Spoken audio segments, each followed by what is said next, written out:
Well, hello, everybody, and welcome to our second day of coverage of the International Remote Viewing Association and Monroe Conferences, or Monroe Institute PSIfest 2023 here in Charlottesville, Virginia. Our first guest today is Angela Thompson Smith. She is the author of Tactical Remote Viewing. She is also a former research head at Bigelow Institute. I did not realize that you worked at the Bigelow Institute. Well, I was not the research head. Not research coordinator. Research coordinator. And yes, and was there a couple of years. Wow. Fascinating. Yeah. Fascinating. I actually co-sponsored the International Association of Near-Death Studies with the Bigelow Institute last year. Yes. That was a fascinating conference. Yeah, when I worked there, it was the Bigelow Foundation. Okay. And that was functioning for a number of years. Yeah. And then they became NIDS, the National Institute, Discovery Science, and under several other headings. Yeah. Yeah. Phenomenal. Now, let's get into how did you come to the world of remote viewing, Angela? I had been skirting around the field of anomalies for many years. I had OBEs as a child and many intuitive experiences as a young individual. And but then I went into more conventional areas, nursing, social work, medical research. And it wasn't until around the 1980s that I realized I was sort of abandoning a part of myself that was more intuitive, getting more into the practical research areas. And I saw an ad in an old Omni magazine. I don't know if you remember Omni. Oh, I miss Omni. Yes. Oh my God, I miss Omni magazine. Great magazine. And there was a lab in Princeton, New Jersey, near to where I was working in New Brunswick, New Jersey. Okay. With research.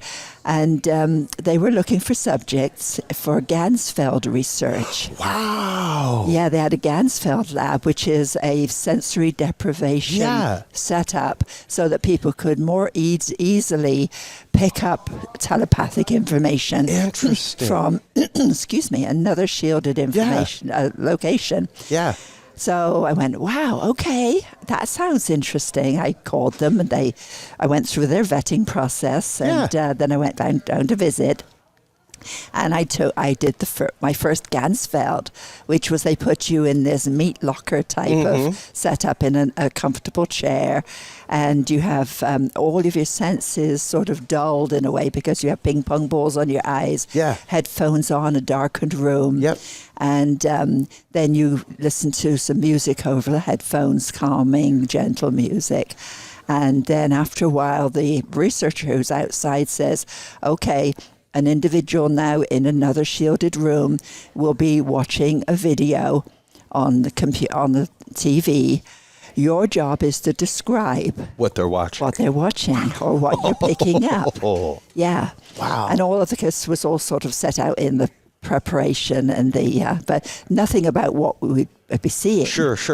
So I'm starting getting these images flashing in my mind, and the instructions are to talk out loud and just describe what it is that you're going through your mind. I was getting all these images, and then towards the end, the lights came up and 4 pictures flashed up on the screen in front of me, and I had to decide. I'd make a decision: first place, second place, third place, fourth place. Relation to what you were seeing. Yeah. And I saw this picture of a woman with her hair on end and the space scenes behind. And I thought, that sort of really matches everything I'd been saying. So I chose that. And it was what the woman had been watching, this picture on a screen in the other room. Wow. And it was like a beginner's luck kind of a thing. That is incredible, Angela. And,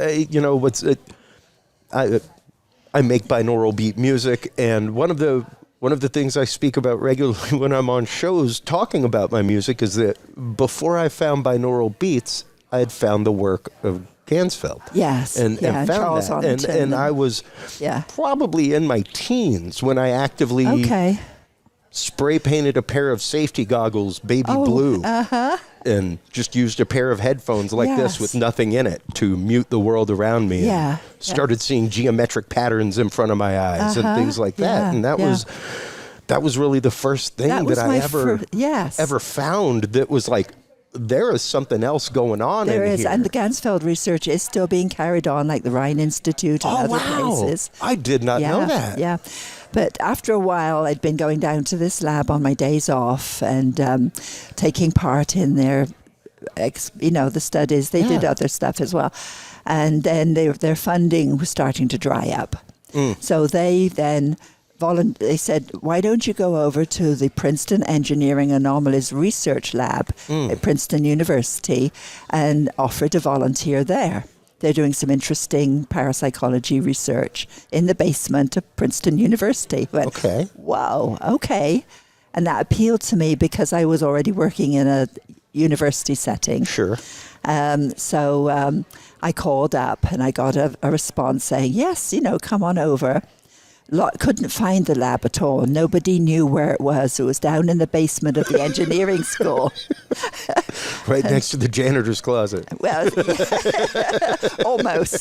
almost. So I found this door. They said, go to the orange door, and it has a trident symbol on the door. But actually it was just the shadow because the university had made them take it off. So it was just the shadow. The shadow of the glue? Of the glue, yeah. So I went, okay, this looks promising. So I knocked on the door and they invited me in very warmly and explained. They took me on a little tour, not a large lab. And when you walk in, there was a big orange couch, and then opposite was this huge pinball machine on the wall that took up the whole wall with these not ping pong balls, but metallic balls. Yeah. And that was for testing random patterns and human intention on the random patterns. Okay. So they'd set it going, and all these balls would come tumbling down like a pinball machine. Yeah. And the viewer's job was to try and influence them one direction or another. Yeah. So I met Brenda Dunn and Robert John and the staff, and they were very eager to have a new volunteer, and they were doing random number generator work. Oh. So they had a computer set up that generated random numbers and displayed as a graph on the computer. And they didn't call us subjects, they were operators, because it was not a psychology lab, it was an engineering lab. And so we had to sit in front of it and try and shift the distribution of the zeros and ones that came out of the computer. Okay. I was fascinated with this. Yeah. And they were very, very welcoming. Were you able to shift the ones and zeros, Angela? I was. Wow. Over time, because it's a statistical process. Okay. So at the end of each session, you'd get a score, and you had to record it in a book. And, it had to be very, very precise. You had a set of instructions that had to be adhered to. And so on my days off again, my holidays, any free time I had, I'd be going down to the Pear Lab, as well as doing my research with moms and babies in New Brunswick. And eventually I learned that the funding, our funding grant at the lab was coming to an end. And so I started looking around for another research job. And Brenda Dunn came that Christmas and said, I had a small party at my apartment, and she said, how would you like to come work with us? So I was like, yes. Okay. Yes, I'd love it. I took a big leap of faith. Wow. Yeah. At my regular research job, when I told them I was leaving, what I was going to be doing, the professor in charge went ballistic. Oh, I'll bet. And he said, you will never, ever work in academia again. You are ruining your career. I mean, he was just almost leaping up and down. This is part of the problem. This is straight up part of the problem. Yeah. So it was a little... I'm glad you were no longer part of the problem, Angela. What's interesting is all of these people who work in academia, they also have private interests like numerology, runes, tarot, but they absolutely would never admit that in the academic world. And it's interesting. One of the things I've been talking about over the last many weeks is the recent NASA hearing. Yes. The NASA panel Right. that Yes. happened. And the fact that the first scientist that got up to talked about how woefully scientists have not been doing their job. Yeah. They've been poking fun at people that research the 3 to 5% anomaly, and I'm pretty sure that's the job of scientists, is to research the 3 to 5% anomaly. Yeah. I don't know if I would have ever passed chemistry with a 95% remainder No. and a 5% unknown quantitative. Right. I don't think that would happen. So yeah, why are we not exploring these 3 to 5%? Right. Well, it was taboo. It was absolutely. really taboo. And still very much is. And what's really interesting, what's wild is that this field, I go to a lot of paranormal conferences. I sponsor a lot of paranormal conferences. This field, more than anything else, has so many people with letters behind their names, Angela. Yes. So many people that are psychologists, psychiatrists, physicists. Yeah, and I had my master's at that time. Yeah. I went on to do a PhD later. Well, yeah, but you were a I nurse for years. nurse, social worker, researcher. Yeah. Yeah. And but I really wanted to do this, and I was so excited about going to the lab, and I ended up staying there 5 years.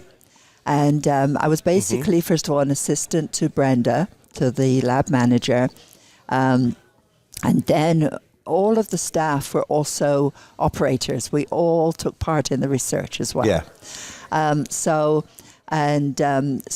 every time a new experiment came out, they had a crystal pendulum ball in a case, and the operators had to try and affect that. Yeah. And then there was also a down fountain of water that was in a sealed box that you had to try and affect what they called the laminar flow to, Make it wobble or decrease or increase according to a protocol. So we were all beta testers. Wow. Yeah, so lots of different, maybe about a dozen different studies. Now, let me ask you, you were mentioning earlier that when you were younger, you had many OBE experiences. Yes. Yeah. One of the issues that a lot of people have attempting OBE, attempting astral projection, is getting past that feeling of falling almost, that supposedly comes just before leaving. Yeah. That where you're drifting off to sleep and suddenly you're slammed back into your body and jerked awake. Yeah. And it's the fact of, if you can get past that, there's a whole world of exploration there. Absolutely. How similar were your OBE experiences? And do you still have OBE experiences? I can still go OBE if I choose to, yes. And that's separate from your remote viewing Absolutely. practice. Although I do incorporate some OBE work sometimes into my sessions. Sure. And when I'm doing CRV in stage 4, there is a place where you can bring in more sort of stream of consciousness type of remote viewing. Okay. So I'll do that. But as a child, initially they were just spontaneous. Okay. And I would be put to bed. In the summer in England, it doesn't get dark till about 10 o'clock. Mm-hmm. So you're put to bed as a child and it's still light. Still you think, daylight. I wasn't fair. And so I would just lift up and I would go sit up on the roof, and I knew that I was awake. And it was very natural. And I'd go visit my grandmother's house. I'd visit my head teacher's house that I was very fond of, and wander around the village where I lived. I lived in Sharhampton, England, in Bristol, just outside Bristol, England. And wander around and go down to the fields, and then I'd go, okay, I'm feeling tired now, I'm going back to bed to go to sleep. And I would go back to my bed, come back in, and I didn't have the jerking, the slamming in, because it was so natural. Sure. And then as I got older, I was able to control them and decide where I was going to go, have adventures. And for me, I thought everybody did this. Sure. That it was like dreaming, but I knew I was not asleep, because I'd come back to bed and I'd decide to go to sleep then. And I thought everybody had them. And I told my mother at one time, and she said, "Oh, you've got a very good imagination." And I said, "Well, isn't it like dreaming?" And she said, I said, "Everybody dreams." She said, "No, you're just having imagination. Everybody dreams." And then when I started talking with other folks, they said, no, we don't do that. And I discovered that very, very few people had out-of-body experiences. Yeah. And it wasn't until my 20s and 30s that I really began to research and find out what it was about. And that it wasn't just imagination, really was.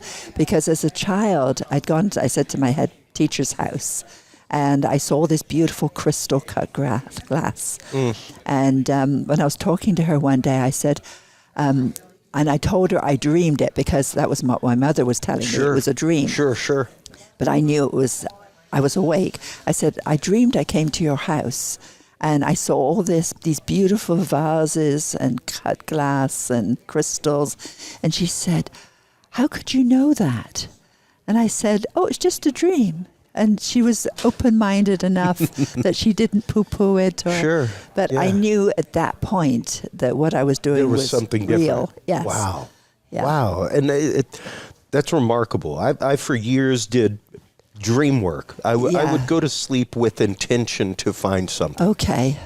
Go down my path to my meditation guide, and we'd go whatever. Yeah. It's much harder for me to do that now. My brain is so busy for some reason, and I've been trying to calm that down. But even in those times where I was doing that, yes, like you're saying, there was a very definite differentiation between that and dreaming. Yes. And even though I knew I was actively dreaming, and yes, able to influence those dreams, able to wake up, go back and continue a dream. Yes. Yeah. But to know that experience is different than the OBE it's very experience. Different. Yes. In what way? How do you differentiate? Is it a physical feeling for you or emotional feeling? It's similar to a lucid dream. Okay. Because in a lucid dream, you can control the dream, but you know you're in the dream. Yeah. In OBE, you know you're awake and that you're in your mind going somewhere, and you can choose where to go. You can choose to change directions. You can go fly over things. You can go down. Yeah. So there's a lot of self-direction in OBE. Okay. Some people, when they're just beginning it, just go where it takes them. Yeah. But because I'd been doing this for so many years, but then in the teens, I started perceiving in these OBEs events happening to friends and things I saw in the newspaper the next day. So the psychic stuff started kicking in. I remember in college, I had numerous dreams about friends that I told them about, like, hey, man, watch out for this. Yeah. Like, I had a dream about you last night. Look out for this. And every once in a while, I will still have a dream about a good friend. Yeah. And I will call them. And they're like, oh, what's this about? I'm like, I had a dream about you last night, man. Just making sure you're okay. Yeah. But this scared me as a teenager. Oh, sure. Because I thought, well, perhaps my dreams, I'm causing something to happen.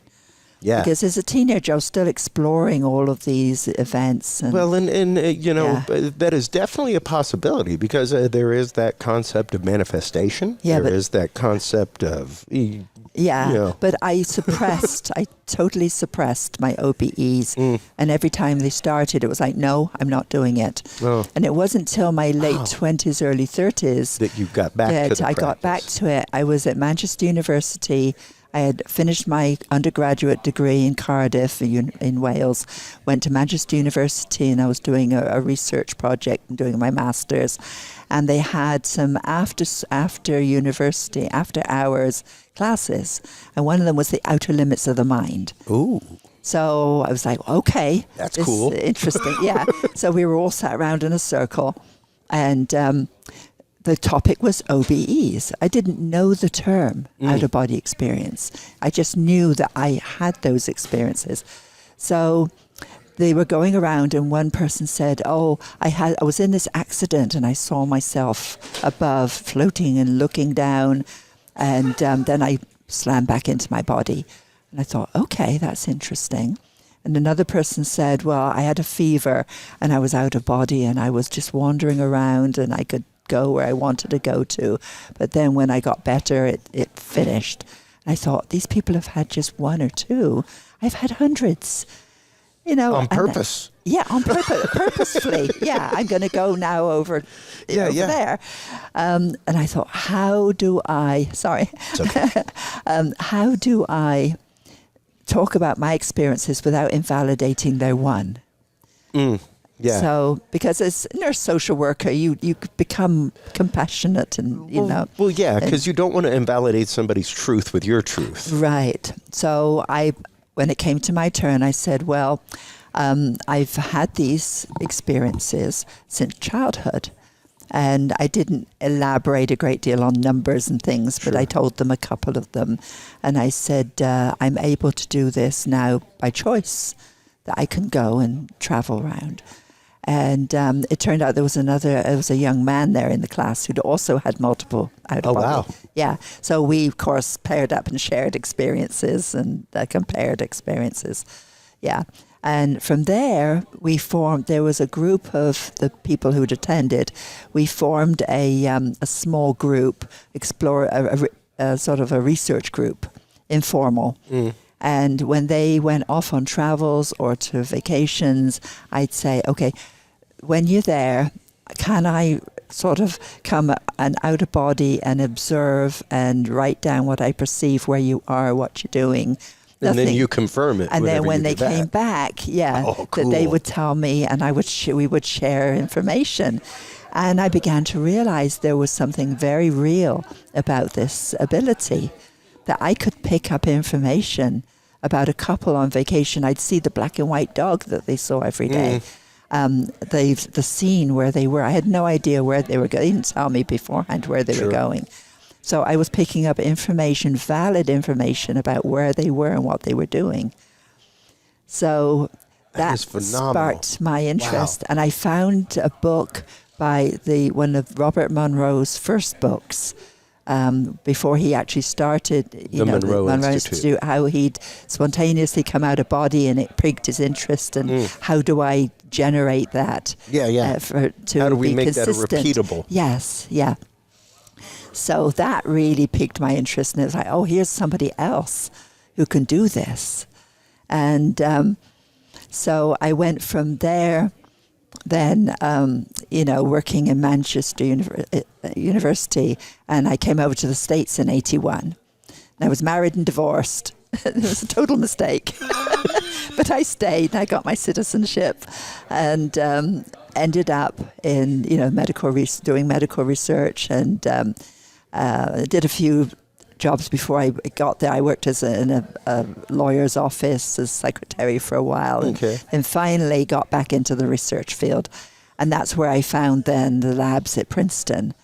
So, there they were actively studying Princeton, the PEAR lab, the Princeton Engineering Anomalies Research Lab with Bob John and Brenda Dan. They were studying precognitive remote perception, which was basically OBEs for a purpose. Yeah. And so I acted both as a sender and a receiver. And the protocol was when somebody went on vacation at a specified date and time, somebody at the lab, somebody connected with the lab, would do an exercise where they would try and perceive where that person was at that date and time, anywhere in the world. Sure. Unknown.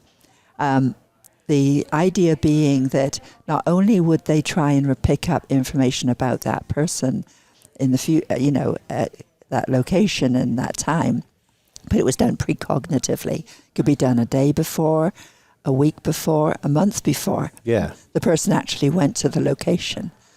And it was totally random. Wow. And what PEAR found was, regardless of the time the perception was made of that distant event, before it was even decided where the person was going, it was irrespective. It was significant, irrespective of time and distance. Wow! So it didn't matter how far it was. It didn't matter. The time didn't matter. Just the data. You could precognitively know where the person was going. And it wasn't just me. It was a whole bunch. I mean, it was a big database of individuals. That is remarkable. Yeah. That is remarkable. And at what point I guess that would have been your first intro into what would be considered remote viewing. Formal yes. remote viewing. Yeah, but it was called remote perception. Yeah. But we did know about, at the lab, about the work at SRI, Stanford Research Institute, with Russell Targan and Hal Podoff and Ingo Swann. And in fact, Bob and Brenda had been out and visited that lab. And, to just as collegial kind of a thing. Sure. Yeah. And then around that time, I had one of my jobs was before I went down to Princeton, one of my jobs was in the research world, the medical research world, was perusing through what we called current contents, which were little booklets that were put out once a month with all of the current research that was going on. Yeah. And I happened to come across the IEEE paper written by Russell Targan and Hal Podoff. And I thought, okay, so I sent off for a reprint to America. And it finally came back actually while I was down in Princeton. And there was, it was a revelation for me, because their quote in the beginning was, what we used to call traveling clairvoyance, exteriorization, astral projection, etc., we are now calling remote viewing as a neutral term, free from association. Yeah. They wanted something scientific. And isn't it funny how now it has so many associations? Right. But it once again, to those who are uninitiated, there are many blurred lines there. Absolutely. And I could see how you could see remote viewing, even in its controlled sense, as clairvoyance. Yes. As precognitive, something like that, which controlled remote viewing is not about precognition. Unless it's precognitive remote viewing. But controlled remote viewing, the military form, things like that, the very formal scientific protocol of things, is not about that. And they try and stay away from any connotations of paranormal or astral projection, or because it's the goal was to be as scientific as possible. Absolutely. So it was accepted by the scientific world. Yeah, precisely. And I've trained in many different methods. So, on that note, because you have trained on so many different methods, let's start getting into tactical remote viewing in the book, because it's remarkable how many companies employ remote viewers. Like, you may not know this, audience, but major corporations employ remote viewers. But they do not talk about it. They don't talk about it. They don't talk about it. But some of the contracts that I know people have are like, wow. Yeah. Wow. It is really remarkable. There is even a person here who is a sponsor that they use remote viewing in the world of high electronics and new emerging technologies with power and things like that. So it has numerous applications. Yes. Yeah. Yeah. Well, I was approached in 2003 by a businessman in New York who was he had a company that was sharing information to hedge fund companies, and they also managed emerging technologies, and a very forward-thinking CEO. And I can't say his name, and it's not anybody we know in the current world of business. He's passed away. But you still have NDAs that you've signed. So. Yeah, there was lots of, there was a lot. And this businessman, he was going to work with another remote viewer in the field who actually dropped out of the field. She just got spooked, with some of the Prudence Calabrese. You may not have heard of her with transdimensional systems. Ooh. And she just dropped out and decided she didn't want to do remote viewing anymore. Just too much. It was too much. It was overwhelming. And so she recommended me, thankfully, to this client, and also for a conference that was taking place over in England, which I attended, which was good, the field.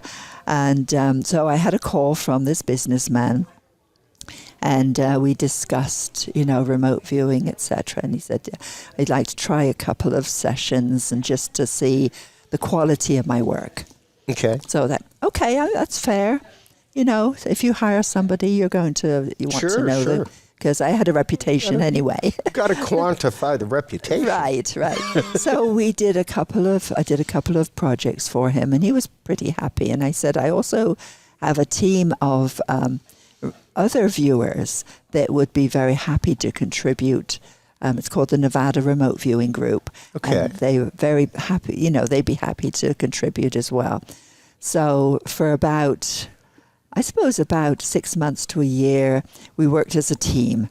So he would send me, I would be the tasker, and I would do my session first, blind. I never knew. He would just give me like a heading of what he was looking for. And then I would go in, get the data. Most of it, I thought it was totally unrelated, but then I'd send it off to him, and he would say, wow, that was so helpful. And the data that was coming in from the other viewers, the Nevada Remote Viewing Group, was helpful to him. And eventually he said, I only want to work with you, to me. And he said, the other people I'm going to cherry pick who I wanted to work with, because he was evaluating them too. Sure, depending on task. Yes. Yeah. Task and talent. So I ended up working for him for 9 years. Incredible. Yes, yeah. I was not only a remote viewer, but I was also a sounding board to him, because I was non-judgmental. And this was unrelated to the remote viewing, because those he gave me blind. Yeah. Mostly blind, with just a minimal upfront. So then the recession came. And I had remote viewed that, this was like 2007 at that time, around that time, 2009. And I said, I told him about the recession coming. And he didn't believe me at first. He said, no, everything looks healthy so far, But it happened, and he was even more convinced then, that remote viewing worked. Yeah. Yeah, and we helped him through the recession, through later on the selling of his companies, because he had multiple companies. And then, I would guide him. What he would say to me was, tomorrow I'm going to a business meeting with the banks. I want you to go and remote view that meeting and come back and tell me what things I need to look out for, what I need to say, what I need, what are the decisions, curveballs? Yeah. So I would do that for him. I mean, he really broadened my remote viewing repertoire. Wow. Yes. Yeah, because that remote viewing delves straight into precognition. Yes. That is straight precognitive remote across viewing. the board. Yeah. And once again, there are numerous types: associative remote viewing, emotive remote viewing. All of these fall under an umbrella that is just, it's an incredible science. Yes. And I can't describe it as anything but a science. I'd love to say it's an art. It's very formal. It's very controlled. And as I said, I worked for him for 9 years. And the book covers, in the beginning, I give some of the early work we did for him, just to show perhaps a new company that's wanting to hire remote viewers, the kinds of things that you can give remote viewers.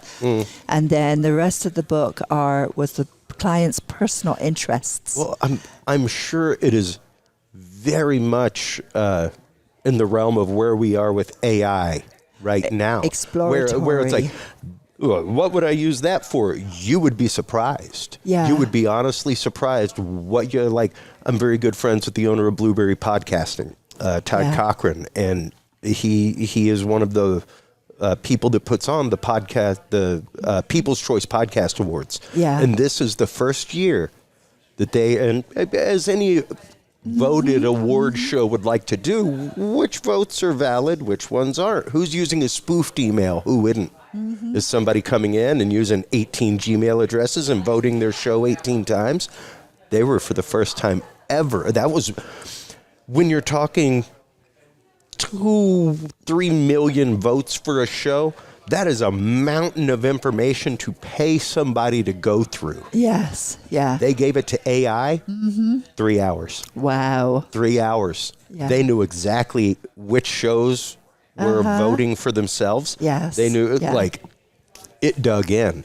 So once you figure out what to apply the technology to, Yes. world's open. Yeah. And fear drops.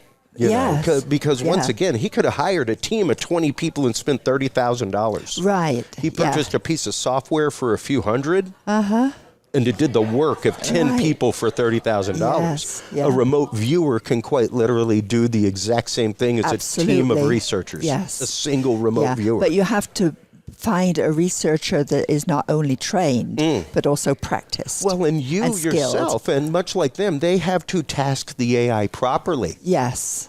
Your Yeah. client has to task He you learned how properly. to task Yeah, me. and you have Yes. to kind of coach them and how to task you. Right, right. How does that work? How does Well- that process of coaching somebody who isn't a remote viewer? Because the lead client a remote came viewer. and spent a weekend with me. I was teaching remote viewing at that time. Okay. And he and his wife came for the weekend, and they spent 3 days trying out different methodologies, learning about remote viewing, what it could be applied to, what it might not work with, and actually doing remote viewing. I took them through CRV, Oh, that's great. That's right great. up to stage 6. Well, yeah, and they did well. Well, and like we have quoted Lynn Buchanan, I don't know how many times in this series of episodes. Anybody can be taught to remote view. Not everybody has Most everybody has people. the psychic Yeah, there's propensity. the occasional psychically Yeah. blind person. Well, yeah, occasionally. what he means is controlled remote viewing. Yes. Anybody can do Yes, that. absolutely. And everybody has a psychic propensity. Whether or not you can flex that muscle is a different story. You know, Yes, yeah. If we all walk, we can all run. I may run faster than you naturally. It doesn't mean that. Yeah, but there's through still the ability It to doesn't run. mean that through training, Yes. I can't run as fast as you. Yeah. So, and that's just it. It's interesting to know that you can take almost anybody Yes. and teach them to do that. Yeah, because they just came. They had not done any Yeah. kind of intuitive work before. barely knew this stuff existed. Right, and came in, and they were like kids, you know. They were on vacation for the week. can only imagine. For the weekend, and came and trained, and they, Yeah. as I said, they did very well. Yeah. But it gave the client an understanding of what you can and cannot do with remote viewing. Well, yeah, precisely. Yes. And what boundaries they can take you to. Yes. And which ones they Yeah. should really stay away from. Yeah. Yeah. Because it may lead to falsified information. It may lead to a false hit. How do you personally know the difference between a hint and a hit? I don't always. Okay. I just trust the process. All right. And I go in with a tasking, which is usually just a coordinate, which is an alphanumeric address of the target, ABC 1, 2, 3. Sure. If I'm doing CRV, and I'll just launch into CRV and trust the process that my subconscious will go to that address and get the information and relate it in the session I'm writing. With ERV, sometimes there's a little bit of front loading. For example, when I did the Rings of Saturn, I knew I was going to the Rings of Saturn, Okay. but to look for anomalies. And what I found was a lot of anomalies that nobody knew about. But later, when the probes went out there and started sending back data, Like what?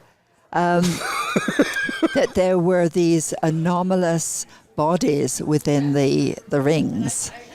I perceived them as sort of mining craft. Wow. And that was how I described them, that they were scooping up the debris. Chunks of ring. Yeah, chunks of ring, basically, yeah. Wow. So, since Angela, then, wow. those are all documented in my other books. And I don't think I put the Rings of Saturn in that. They're not in tactical remote viewing. And, this brings us to a conversation that I have regularly on the show. I belong to a lot of communities because of this show, Angela. Yes. A lot of fringe communities. Yes. Yeah. one of the things I've seen regularly here lately is people remote viewing past events, specifically things like a Bigfoot attack. Yeah. These people were attacked by a Bigfoot. What happened? Right. Yeah. How does that work? Because I guess my question is, A, was it an event? Yeah. you know? Yeah. And I guess that's part of their remote viewing process is to go and see, like, A, did this event actually happen? Yes. B, yeah. But when you're tasked with something that you already know, like you said, the rings of Saturn. Yeah. Knowing what the target is, how is that different from the controlled remote viewing process for you? It's similar. What I have to do when I get some minimal front loading is to set that aside. Okay. And say, okay, I know where I'm going. I know the address. I know where I'm going. But I'm looking for new information. Okay. Unknown new information. Okay. That's my goal. Yeah. And so I exclude everything else that I know about that target. Even and preconceived notions. Any preconceived notions, any thoughts, it's just, okay, clean. Go to the target. Yeah. And the get only data. thing in your mind is target. Absolutely. Okay. Yeah. And that takes Okay. discipline. Yeah, I imagine so. Yeah. I imagine so. It's much more different than, it's different than controlled remote viewing, which, as you said, is a process. And when you Yes. trust the process, it works. Yes. Follow the Yeah. process. ERV, ARV, these other things are different. They're a different animal than the control. Applications Yeah. of remote viewing. Yeah, precisely. Yes. They're different Yeah. applications of the same tool. Right. And Yeah. now, as we wrap this up, where can people start, Angela? It's a nebulous world, the world of remote viewing. Like myself, I think I'm finally interested in taking the step. Yeah. Finding an instructor, finding a teacher. How does somebody find the right person to work with? How do you find the right student to work with? How can Right. somebody prepare themselves to be the right student? Yes, yeah. One of the major things I think people could do is, I'm one of the original founders, part of a group that founded the International Remote Viewing Association. Yes. So go to IRVA.org, IRVA.org, and there is a wealth of information there that will educate the first-time viewer that has an interest. There they will find the recommendations for trainers, the work of trainers. Not all trainers are on there, but join the community, explore the community, and find people who've trained. Don't just go with one person. Say, who did you train with? And we, of course, have the national conference once a year. Yep. So come to the conference, meet people, ask them, who did you train with? Did it work for you?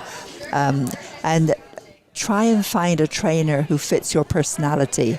If you're more a relaxed kind of OBEer type remote viewer, go with somebody who trains in that kind of format. If you're a more analytical-minded person, go for controlled remote viewing, which is a little bit more formal and focused.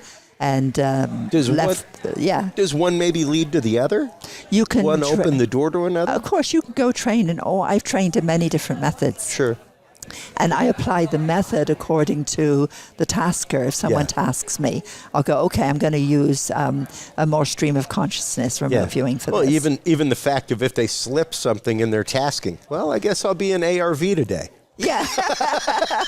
I'll still do the task, but I guess I'm going to use this form of remote viewing today because of how extended remote viewing, which is a stream of consciousness. Because of how you've tasked me. This is now how I'm going to do it. Absolutely. Even though they didn't realize that. Yeah. I want to thank you. You have to educate your client. Oh no, absolutely, absolutely. Like you said, to train your client to understand how to task you. Yes, and not to front load you, overload you. And, they might give this is a location, go to location, describe.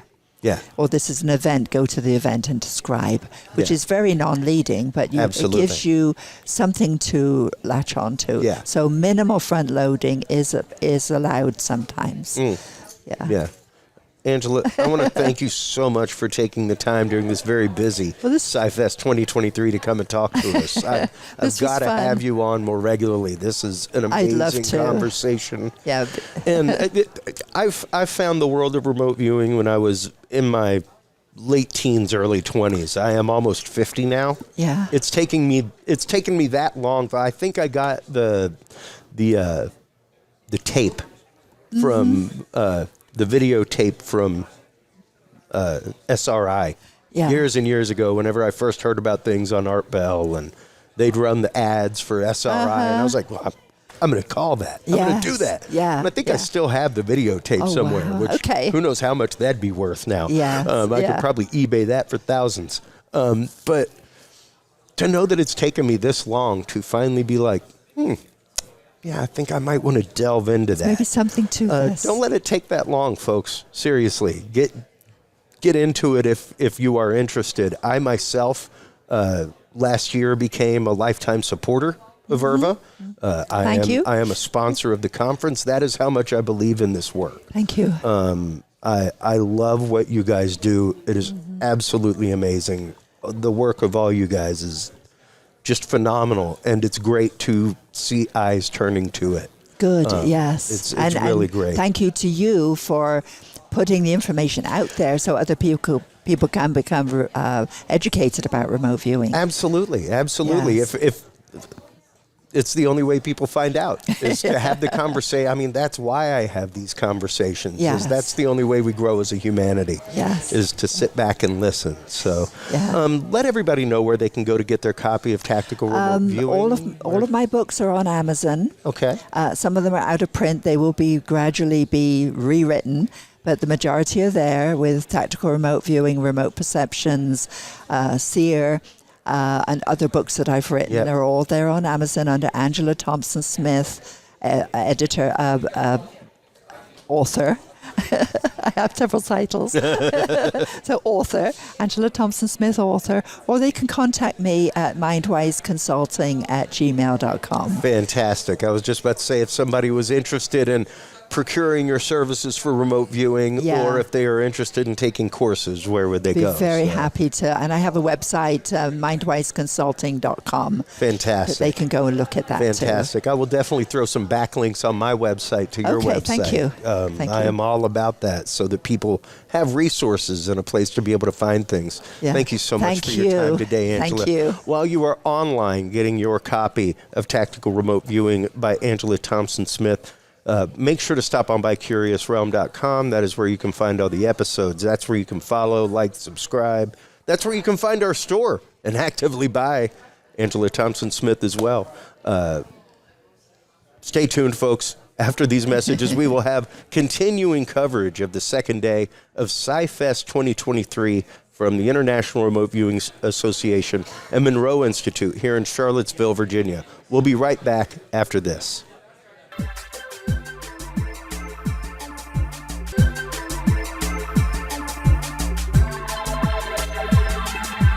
Well, hello, everybody, and welcome to our continuing coverage of PSIfest 2023 from Charlottesville, Virginia, here with the International Remote Viewing Association and Monroe Institute. Our guest right now is the indomitable Jon Knowles. He is the author of Remote Viewing from the Ground Up, as well as numerous books. He was here giving a presentation on remote viewing of UAPs, UFOs, things like that.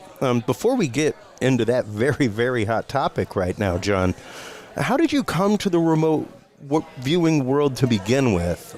Because I always love hearing people's journey, especially to a topic like this. Sure. It's such a mind-opening topic, and such an open-minded topic. Right. So how did you find remote viewing to begin with, and how did you get involved with the field? Yeah, I was in a bookstore, and I saw a book called Natural ESP by Ingo Swann, and I bought it and took it home, read it, and I thought I'd try it.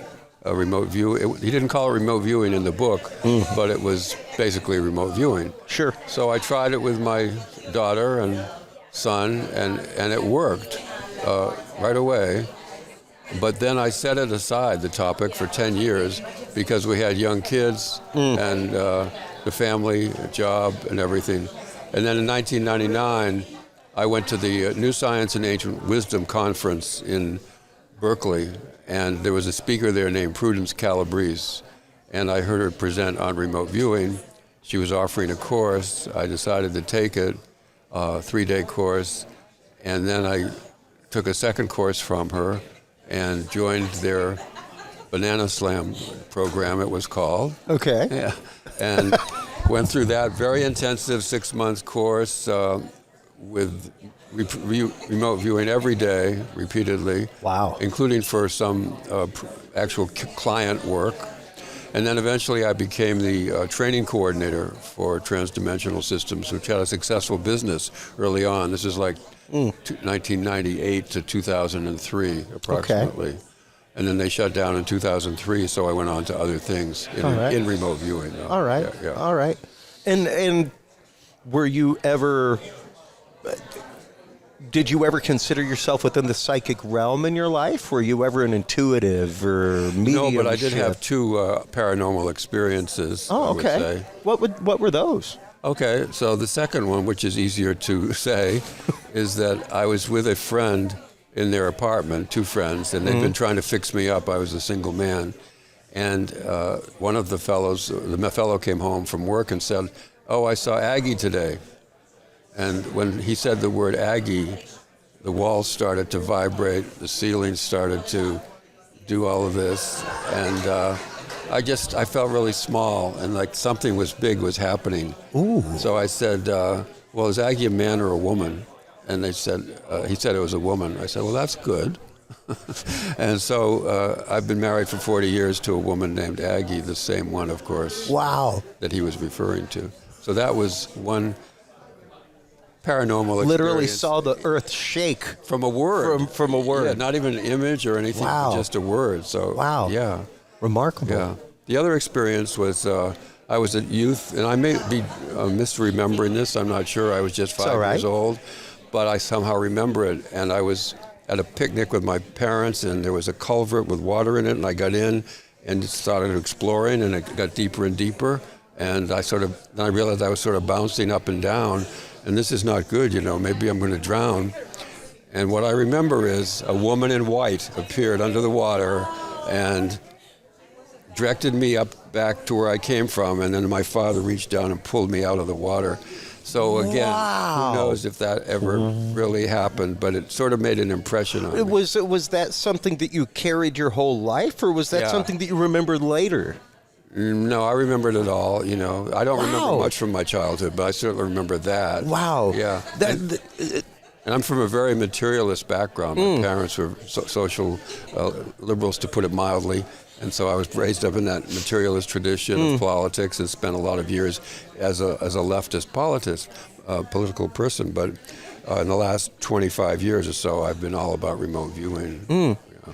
Yeah, and do you think that your experience when you were younger with the paranormal, unrelated to remote viewing, kind of opened your mind, so to speak? Was that something that... were you curious about paranormal things like that throughout your life because of that experience? I don't think so because of that one experience, but I was always open to, when science fiction was in its heyday in the 1950s and 60s, I was a teenager. I read all that stuff. There was the flap over Washington, D.C. in 1952. Thank you. I bring that up all the time because people always say, it'll take a UFO landing on the White House lawn. I'm like, how about a fleet of them flying over it? And reported. I didn't see them, but it was just reports. They were all over the news. It was that was one of the things that made national news across the country. Headlines, front of papers, because the Air Force was on alert for weeks. Because of that. And that was square in the middle of Cold War. We didn't know what was going on with that. That's right. And only about 15 years or so after the famed Battle of Los Angeles, where the military was literally shooting shells at a craft for hours. For hours, shelling this thing. And it's remarkable to see the change in attitude toward things, especially from the government. Oh, my God. And to see the want of accountability for this. One of the conversations I've had with numerous people is, and we were talking about this morning, get get away from the idea of little green men. Let's talk about accountability of our employees. There you go. Right, the government. If you the US found out government, your right. employees were shifting money around since 1939, you'd just be okay with that? Right. Because that's what it's really about right here. But when it comes to paranormal, and especially when it comes to UFO UAPs, a lot of the study recently, especially Hal Puthoff last year, spoke a little bit about that and about frequency shift and the idea of somebody being in a different frequency state may be what allows them to see it and not the person next to them. You're talking about a blue shift or something of some kind. I mean, even body vibrational shift. And I talk to a lot of experiencers on my show. Yeah. And that is one thing that I bring up is many people come back with a different aspect, a different look. Some people come back with psychic powers, things like that. Yeah. And when you're talking about that kind of high technology, things like that, you're talking about vibrational shift technology. So if somebody's in that field, surely they would be affected by that field, absolutely. by all means of physics. Right. So how does remote viewing relate to the field of UFO UAP, John? Well, in my presentation, I stressed a couple of things. One, that there's just an incredible number of remote viewers who've had UFO experiences, from abduction to seeing objects, to seeing lights in the sky, to getting burns. I just met a fellow this morning. I had never, not a couple, Joe McMonagle got burned. Wow. Joe McMonagle, 1965 or so, was on duty in the Caribbean, I believe it was. Anyway, there was a UFO overhead. He suffered minor burns. I guess his companion suffered more serious burns. And I met a guy this morning here at breakfast who said, I've never talked about this. Me and my wife, she was here too. In Belize, we had UFOs, that orbs and white balls that followed us around for 5 minutes. We got a video of it. So you talk, just scratch a remote viewer and you're going to find a UFO experience almost. And even the work of Kathleen Martin with MUFON's Experiencer Resource Team. She is the niece of Betty and Barney Hill. Okay, right. She has worked with MUFON for years. Even her aunt, one of my favorite conversations with her is her aunt told her, like, this ever happens to you, honey, keep it to yourself.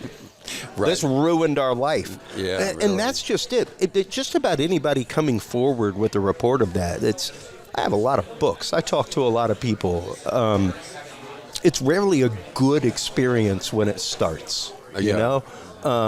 It can be frightening, it can be scary, as can an out-of-body experience, astral projection, anything like that, We were talking earlier about that realm just before astral projection, of that feeling of falling, that panic feeling that some people get as they're drifting off to sleep and like you're jerked awake suddenly.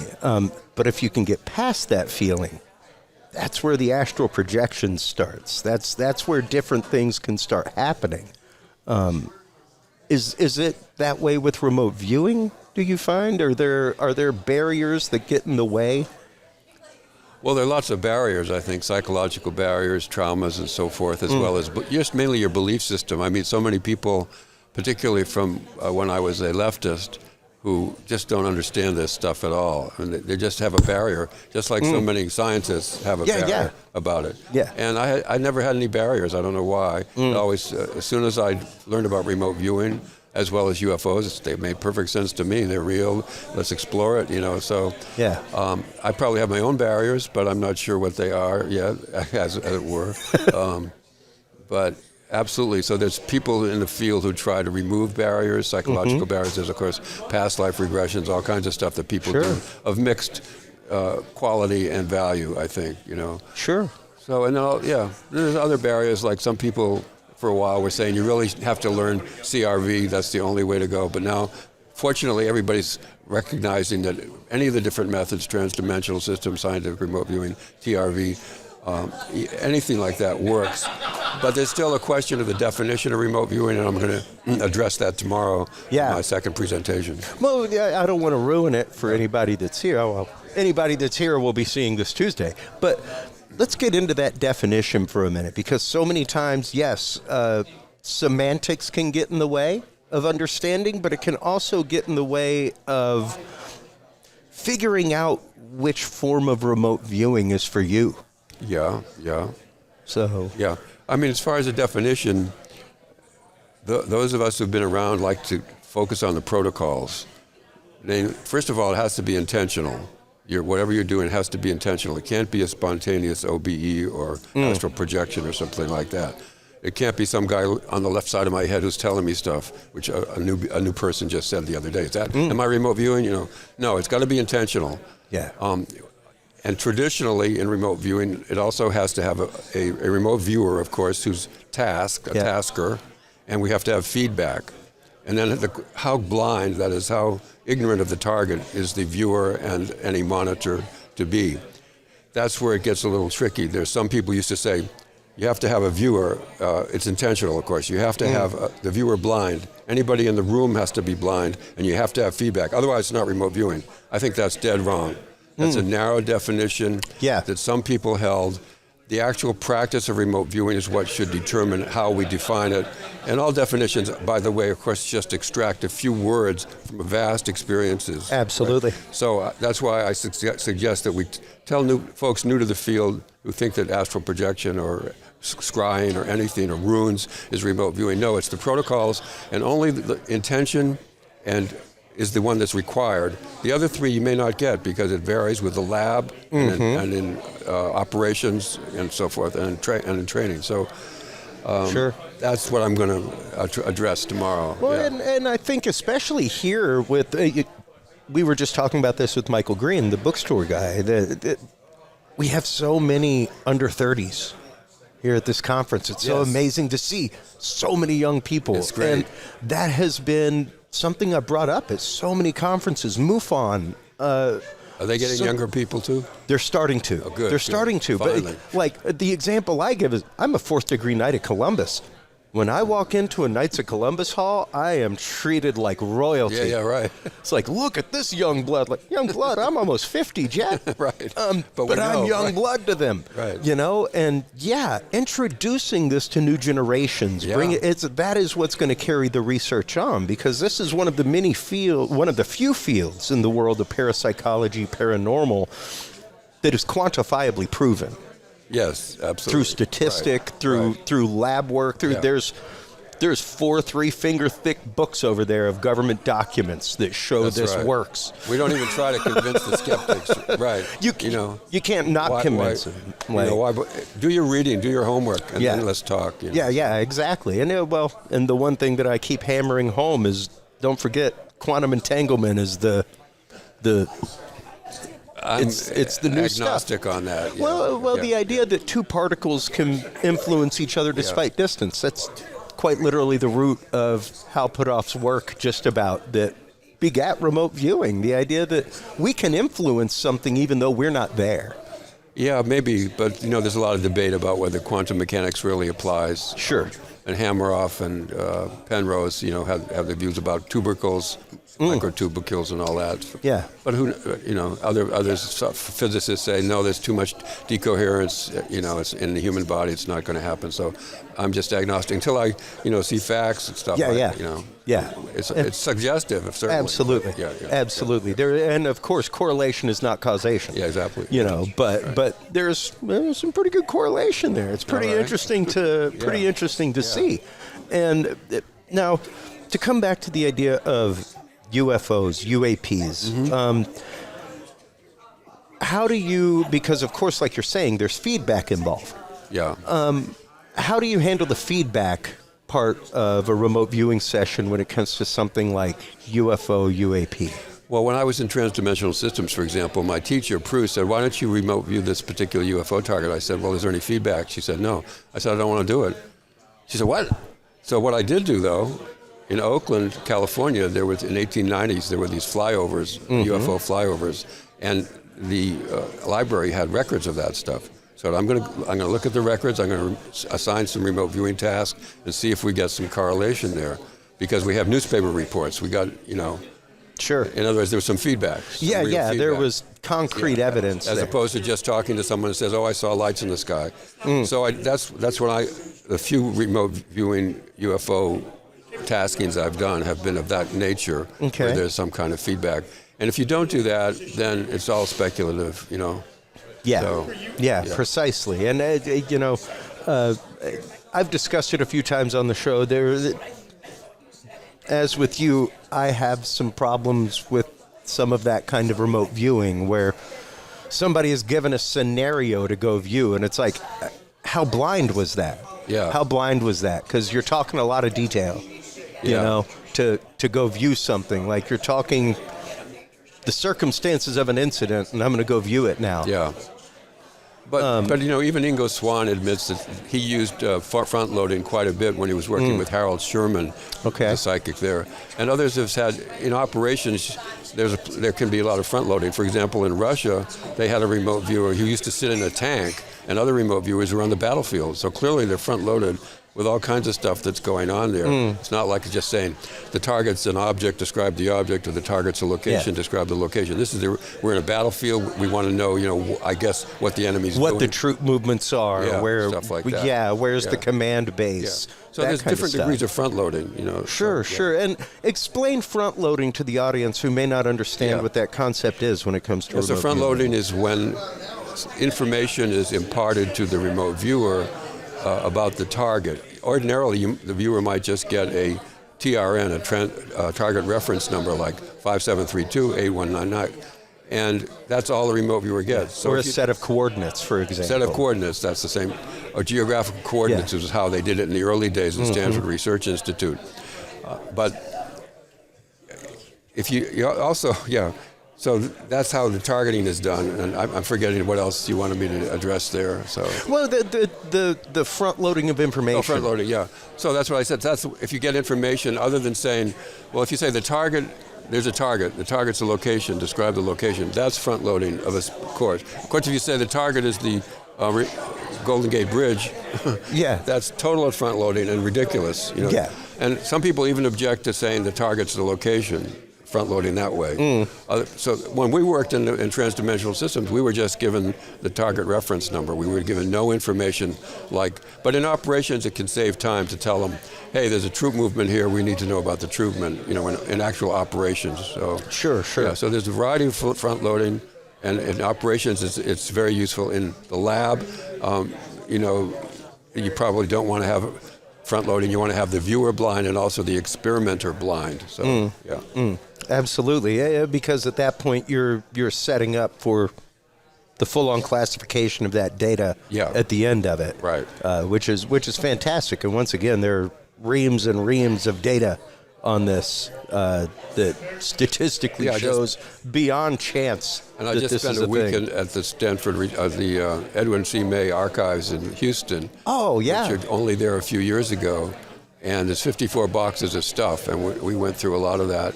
And plenty of it's not on the CIA online files, you know. Yeah. They've released a ton of material. Yeah, much of the work of Jacques Vallée is going to be going there. And it's really interesting to see that it's the religious studies department of Rice University that started that archive. It's Jeffrey Kripal, the guy who's been behind it. Yeah, and, you know, just the idea that, we've left this to a religious studies group because we're talking about information from all over the world, and when you're looking at it, it's going to be something that changes humanity in that way. You know, I mean, there's a reason why NASA brought aboard 12 theologians and paid a group that had them in it to discuss the impacts of UFO UAP on humanity, because it will be a truth-changing thing. It will be a paradigm-changing thing. Well, once this recent UFO stuff, if we get some real knowledge that they're here, but both UFOs and remote viewing go back in history. You know, nobody's saying that this is all original stuff. Yeah, humanity's dealt with both of these subjects for millennia under names. Absolutely. And with that in mind, what have been some of your experiences when remote viewing?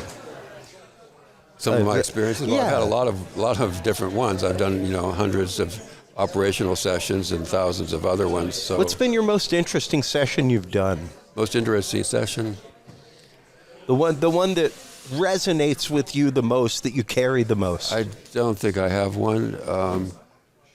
I sometimes say, what's the most interesting target that I've been a project manager on? And I sometimes say it's the Oak Island situation, because that's been done by a bunch of different groups. Okay, I can't let that go now, Okay. John. All right. I can't let that go. I talk with researchers from Curse of Oak Island on my show regularly, people like Okay. Gretchen Cornwall and things like that. All right. So, what did you see when you went to Oak Island? Well, these viewers have different takes, but there's, for example, Daz Smith, who's one of the best remote viewers, did a session where basically he's drawing the pit, and he's drawing the layers, and he's drawing what's in there. And there's a variety of data. Like some people say, well, there's pirates involved. Others say the King of England. A few people say Shakespeare and all that. I mean, it comes out in the data too. But it's clear that something really happened there that was not just a hole in a limestone-based island, which has lots of limestone there, right? Yeah. So, and of course now they've dug it up so much that God knows if they're ever going to extract something. But Well, and I belong to a lot of online communities, Yeah, and I right. belong to a few acorn communities, Okay. as they're called, All right. Okies. Okay. Okay. Acorns. All right. And a lot of people are upset. Oh, they're never going to find anything. It's like, I think you've missed the gold they have found. Like, Oh, yeah. the things they've found have actually changed the history of the area. Well, they found a Maraveda coin, right? Yeah. Oh, yeah. But that could have been through the trades, It could have been, but it's Yeah. at least showing the fact that the layers of earth it's in, that's somebody was there with that kind of coin in their pocket that long ago, where you were Right. knocking a piece of silver off an Right. ancient Roman coin.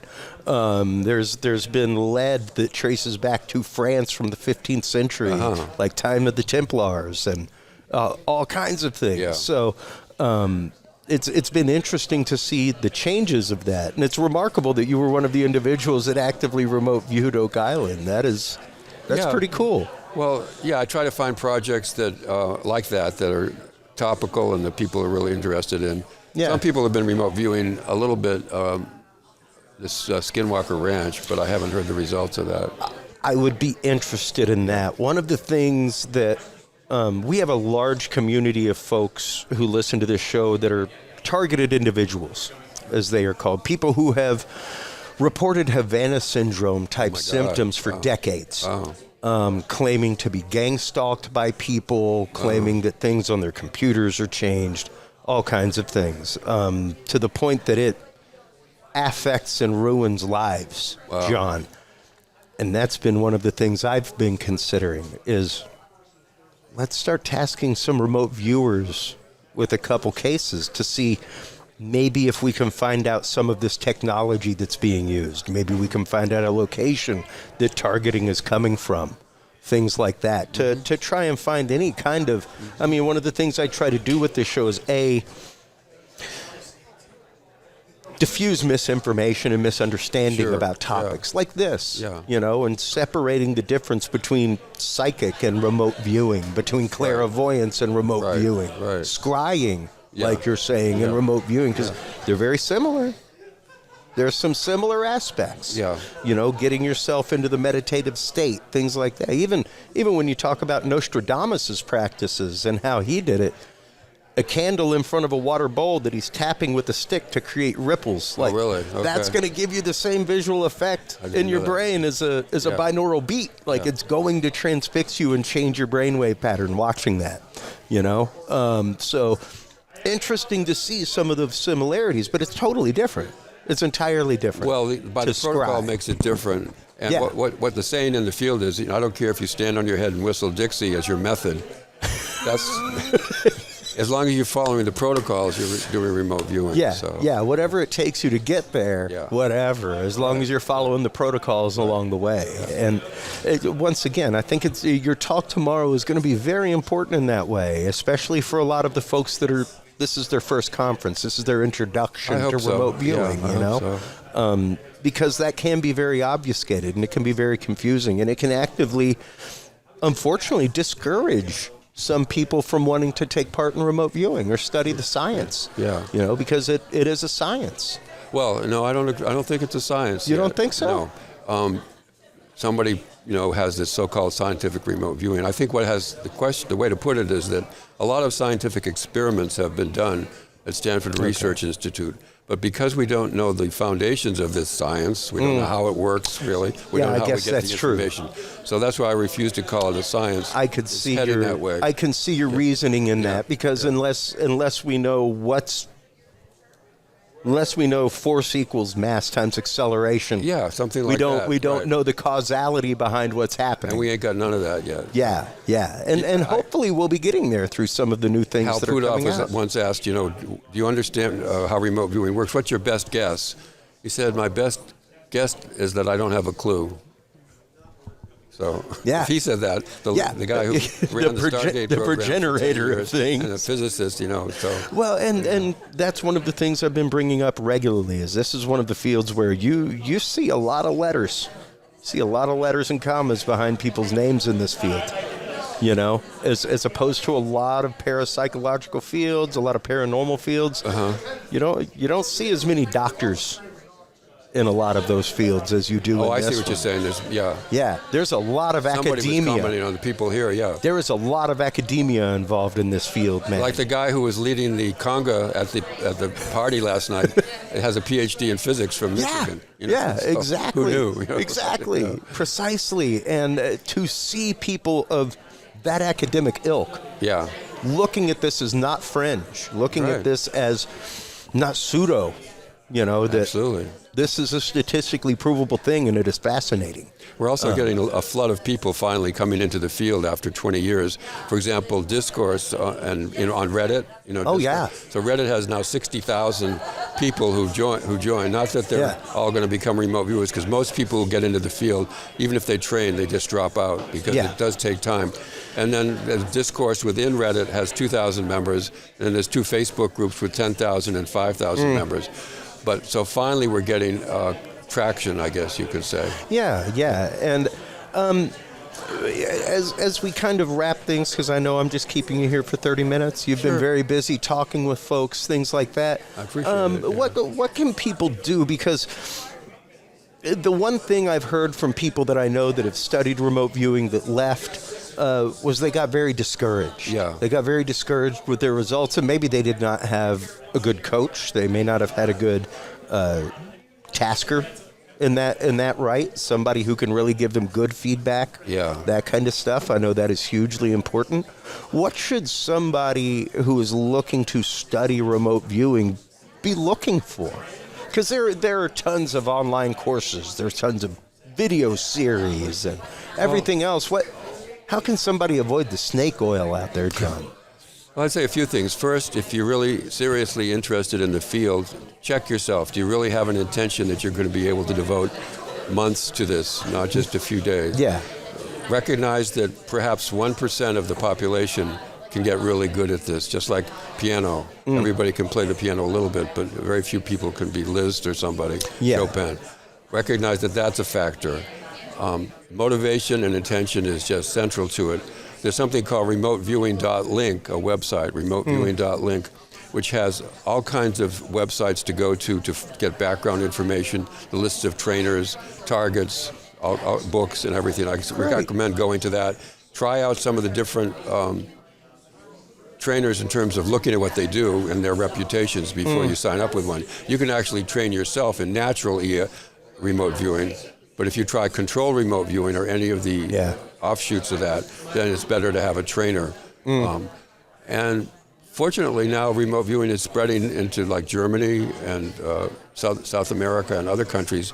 The International Remote Viewing Association is finally taking up the task of making the I in their name international real. So that's happening too. So if you're in a foreign country, check out, see if that's starting to happen. And just go by reputation. There's a lot of people who've discovered remote viewing now and say, "Oh, I can teach that. Maybe I can make some money." So you have to avoid new people if they don't have a track record. Make sure they have a track record in terms of maybe publishing books, training, students who vouch for them and so forth. So there's maybe 6 or 7 trainers that are worth training with. Yeah. And where can everybody go to not only get your books, but where can they go to follow your work, keep up with everything that you were doing, Jon? I have a portal, a website that has a portal to my books and so forth. It's mprv.com or .net, I forget which actually. Okay. And also in my books, there's other indications of where to. But I'm not super active right now. I'm writing books. Yeah. I'm pretty old. I'm sort of retiring, on the verge of retirement. So I'm sort of trying to help younger folks to get acquainted with the field and exactly, stuff like exactly. that. It is hugely important, and that's just it. Once again, the idea of new blood, bringing new people Absolutely. in, passing this on to the next generation who will take up the torch of Hal Puthoff, Lynn Buchanan. Yeah, because they're all things getting like older. It's moving on in all of these fields. UFOs Even in every one of them, it's got to be passed on to the new interested investigators and Finally, we're getting scientists. some of that. Yeah, and it's nice to see it. It's fantastic to see it. It's great to see a conference that is about 3 times larger than last year.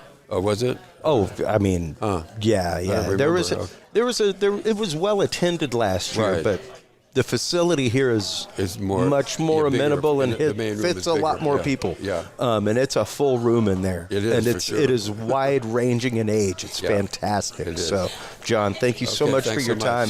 I greatly appreciate it. While you were online getting your copy of Remote Viewing from the Ground Up by Jon Knowles, make sure to stop on by CuriousRealm.com. CuriousRealm.com/store is where you can find all the books from our guests. CuriousRealm.com/story is where you can share your experience of the paranormal or remote viewing session. Or if you are a government whistleblower, you can contact us there. We will present your case to our experts and try to get you some answers. Hold on through this commercial break, folks. When we come back, we will have the conclusion of our second day of coverage live from PSIfest 2023 here in Charlottesville, Virginia, with the International Remote Viewing Association and Monroe Institute, right after this.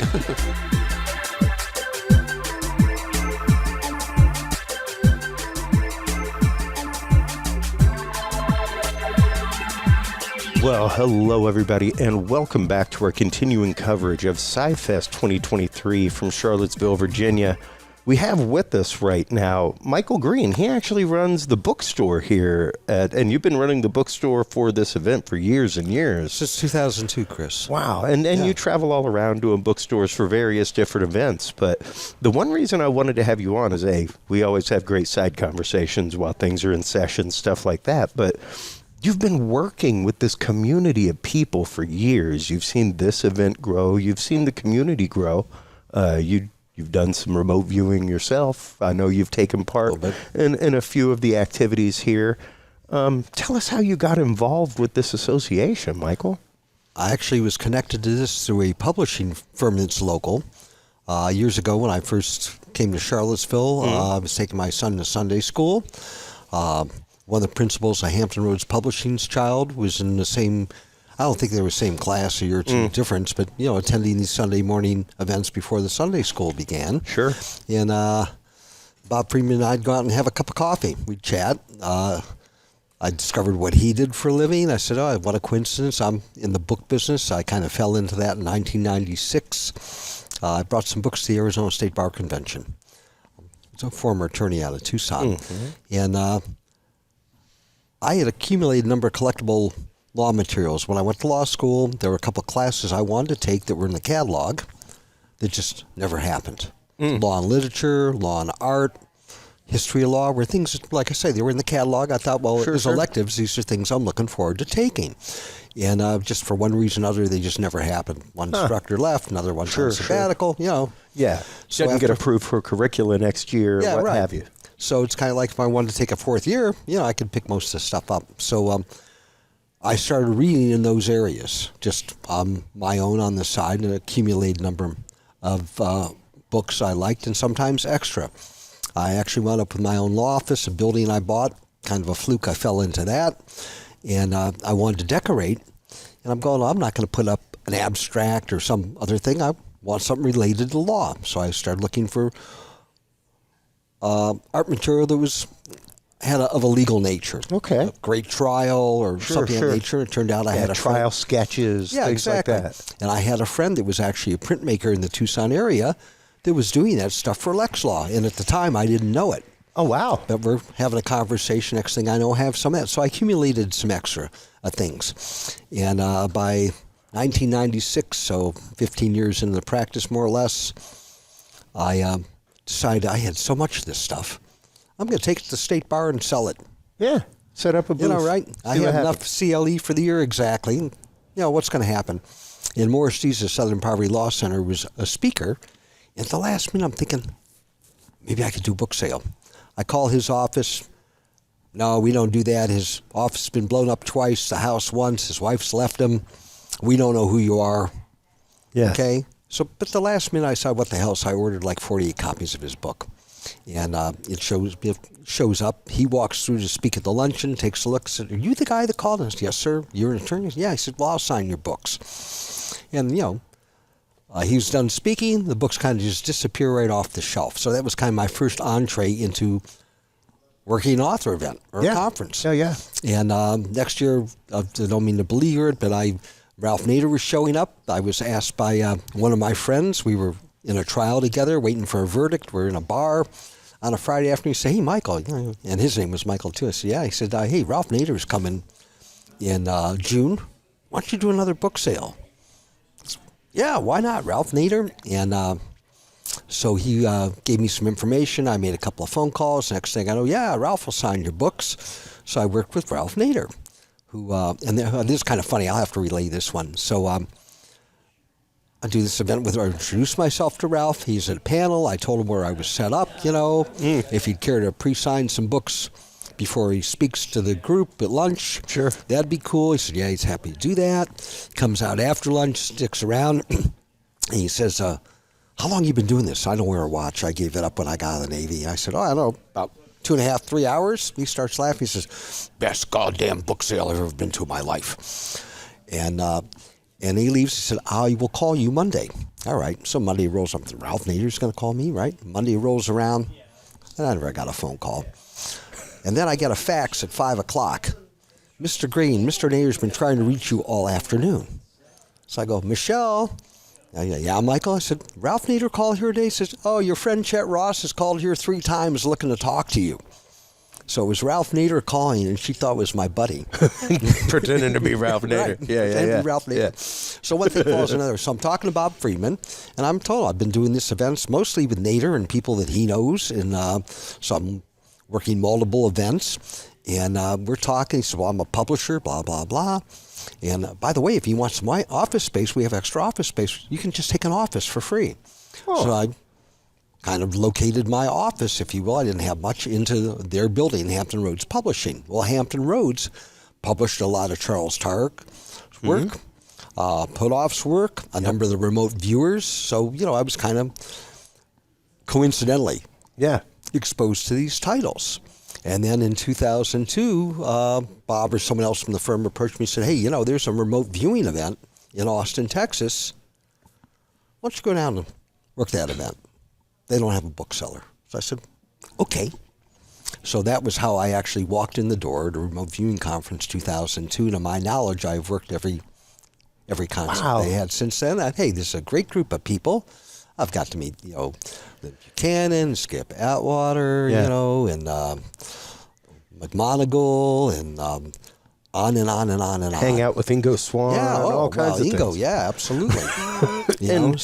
Well, and that's why I wanted to have you on, because once again, until you get involved with these communities, in any of the para communities, and they're also individual. Like I was telling you earlier today, this is the one that I go to that has more people with letters behind their names than any other conference. And you would think well, maybe UFO UAP studies, there's some science there, this and that. No, it's remote viewing. Exactly. Out of all of them, it's psychic work. I agree. That's what I see. And it's mind-blowing. And for you being involved in this community for this long, how have you seen the community grow? Well, that's an interesting question, only for the fact that for a number of years, probably by 2010 or 2011, after I'd worked a number of these conferences, I'd said to them, "What are you doing to attract the next generation?" Of people, because it was the same people. Oh, there'd be somebody who would show up, but it was not the majority. It'd be like, I might recognize out of 100 faces, I might recognize 85 or 90 people. Not that I know them well necessarily, but, Sure. you know, hey, You've you're seen the 'em. bookseller. You've seen You know, 'em, yeah. yeah, how you doing? How's your year been? That kind of thing. I'm going, where's the next generation? And there wasn't. Yeah. And I was wondering, how is it that you're not promoting yourselves in such a manner to attract all this? So this conference, kind of interesting. Of course, COVID's interfered the last 3 years. We've had conferences, but not one every year. We were in, Menlo Park last year, or maybe the year for the before. 50 year. It seems to be the Vegas conference in 20 didn't happen. Okay? I remember Tard called me and said, Michael, I'm not going to Vegas. This is like 10 days out. Yeah. And then I got a call from Mother, I'm not going either. And then the next thing you know, hey, we're not doing this. Yeah. At this conference, amazingly, there's about twice the numbers we'd had at recent conferences. It's easily double, if not way more than last year. Oh, I way think more. so. I think definitely That more was- than Menlo Park, although there If were not some 3 new times the size. Yeah, there were some new faces. Oh, in sure. Menlo, not I much, was one a of couple them. of mega. Exactly. That's when we met. But this time around, they're up by a third, a half, 50% more, and they are younger. Oh, we got First college conference age only? kids Yeah, here. exactly. We got mid-late 20s here, and it's About time. great to see that. It's It is. great to It is. see this younger group wanting to carry on this work and wanting to get into Exactly. this work and dig into it. And like you said, really carry it forward to the next generation. You don't have to necessarily be a scientist with letters behind your name to do keep this. a journal, to contribute to the math of it, to contribute to the data, whatever the overall experience. data field. Right. Yeah, absolutely. And that's what's really amazing and really awesome about this is that as opposed to a lot of communities, Bigfoot, things like that, where sure you could have a picture, something along those lines. This is one of them where it is full on quantifiable. Yeah. And you are actively adding datum to a set of data. Absolutely. And That's I think, being used. It seems to me, one of the things I keep hearing repeatedly at the book table behind us is how many people came to this during COVID. Yeah. The amount of time they had. Yeah, because of the Sitting spare around. time, they finally had Right. the time to And explore it. Explore or somehow felt themselves drawn to new things. Yeah. And somehow these psychic phenomena, whether it be dreams, precognition, or or stumble across something that could just kind of trip their interest to get involved, and here they are. I mean, and this is like a fair amount of people here, truly. Oh no, this is a good conference. Yeah, this is a good great conference. Yeah, I know. Of course, they connected with Monroe Institute, and that helps feed it. I think that's a great especially idea. being right here in the Monroe Institute's backyard. Exactly. That's Exactly. huge. It's awesome. It's been, I think, a great pairing, and I hope that they continue doing it. Yeah, no, I I think- hope I they think it's good. continue doing this conference together because so many people in remote viewing use the work of Monroe Institute to begin their Exactly. sessions, Right. to get their brain focused and brainwaves aligned into that pattern. No question, And synergistic. Now, you're also a yoga instructor. I And am. now, in your yoga, do you use any of the field of remote viewing? Any of the Well, practices of there is one getting area- into focus, There things is like one that? area you can do that. Focus, yes. Okay, I am not an expert when it comes to yoga. I'm like a beginner. I have practiced this time around. I practiced years and years ago, but this time around, probably about my 13th or 14th year of having returned to the practice. And I did that for my own health reasons, particularly rather than chasing samadhi or turiya, these states of unbridled consciousness. And I did it for my physicality, just, sciatica, whatever. I teach primarily, but not exclusively, hatha yoga. Okay. Basic, well, very old technique, but very basic. Of course, all this has been westernized and modernized a little bit. We see it as stretching, physical activity, rather than the pursuit of this state of mind.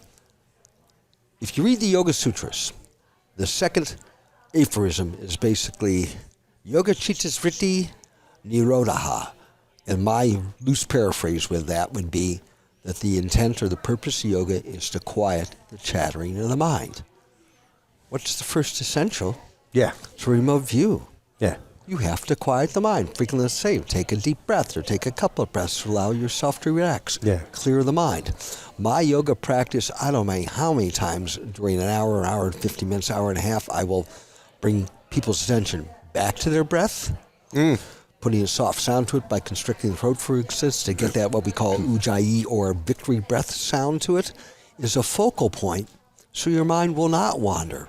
It's tied to the breath and therefore and to the body. So yoga is unity, mind, body, breath, basically. Yoga means yoke or union. Yeah. So that happens frequently. There is a branch of yoga which I am aware of, not overly adept at, but I've been playing with it a little bit, that turns out to be much older than I thought, and that is Yoga Nidra.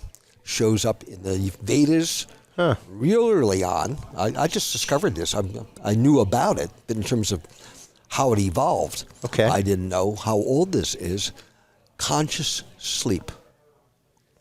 Interesting. Nidra, sleep. So basically, yoga is the consciously- idea of lucid dreaming. Pretty much that. And what is it's a guided meditation. Maybe you engage in some physical activity. Sure. Stretches, bends, folds, whatever, just to settle into ground. And then you assume, essentially, in most instances, Shavasana, the corpse pose.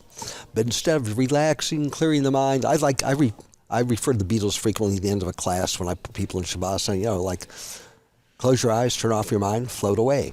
Yeah. From the Beatles, right? Essentially. And assuming I'm quoting that correctly, but close enough.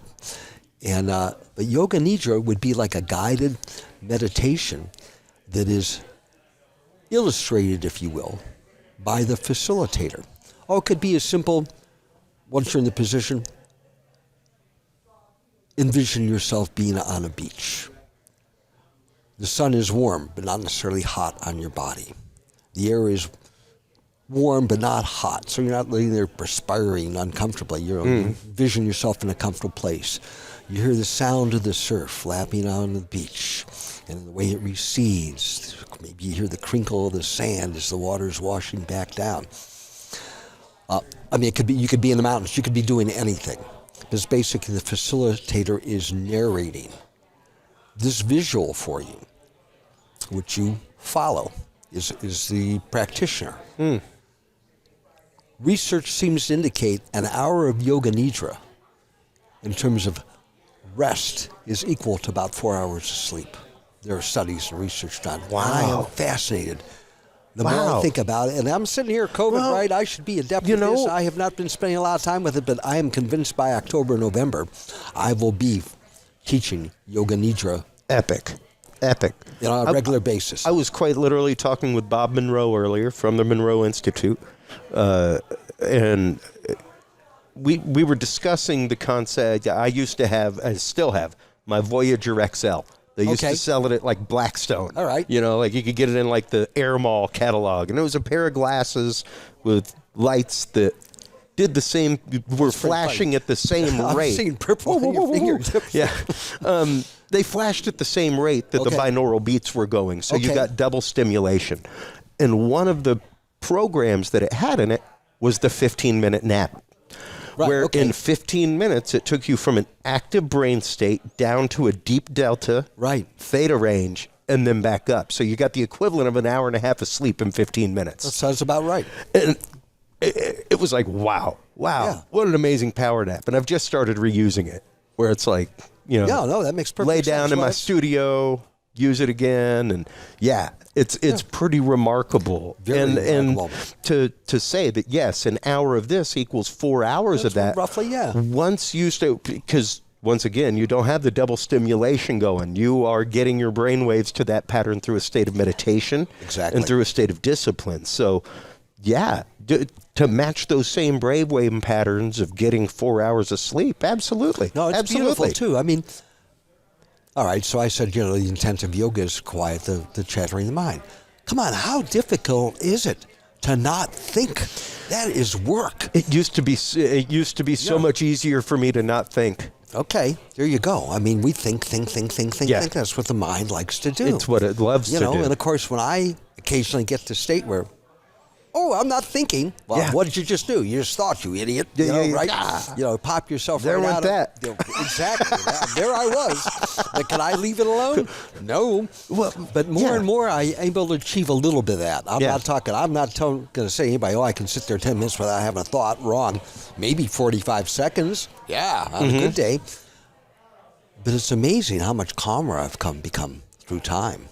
Sure. And the not thinking hasn't seemed to affect my mentation or how quick I can react to something if I'm conversationally or engaged in something.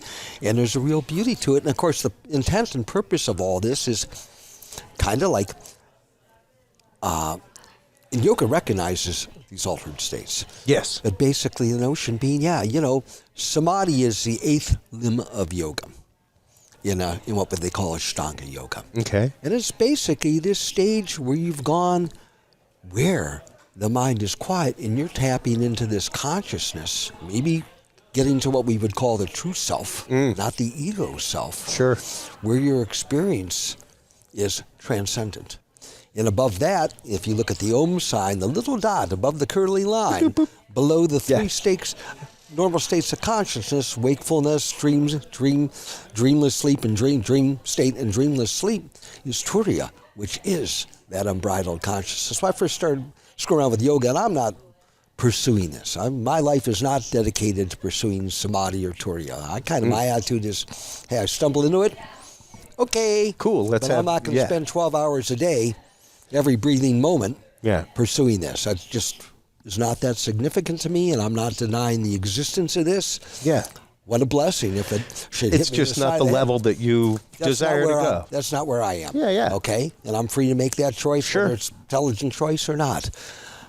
But it's out there. You can touch it. It's palpable. It's there. You can experience that. And that's just it.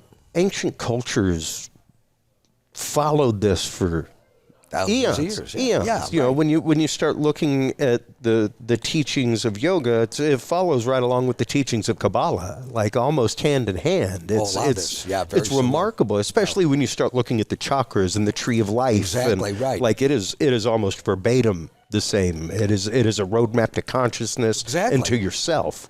And here recently, I was telling you about the person who was listening to my meditation album and was like, I don't know what happened. Like, I started having all these, like a base emotional response. Right. And he's like, I'm a yoga instructor. I don't understand, like, why this affected my root chakra in this way. And I was like, well, your root chakra is emotion. That's all it is base emotion. Like I said to you, what's the guy holding on to? Yeah. And that's exactly what I told him in the email in response is like, it seems like maybe you just tilled over something in your garden. Right. That's the word you use.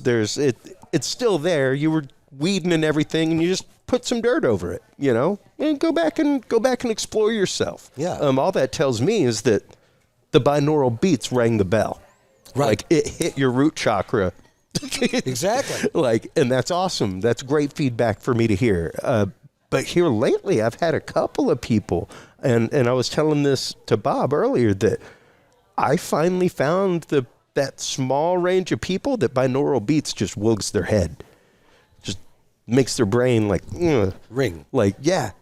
And it's the fact that because binaural beats work with an offset frequency. You put a frequency on one side, a frequency on the other, and your brain divides and says like, okay, well, here's the remainder, right? And that's the target frequency that you're trying to work on. But some brains don't like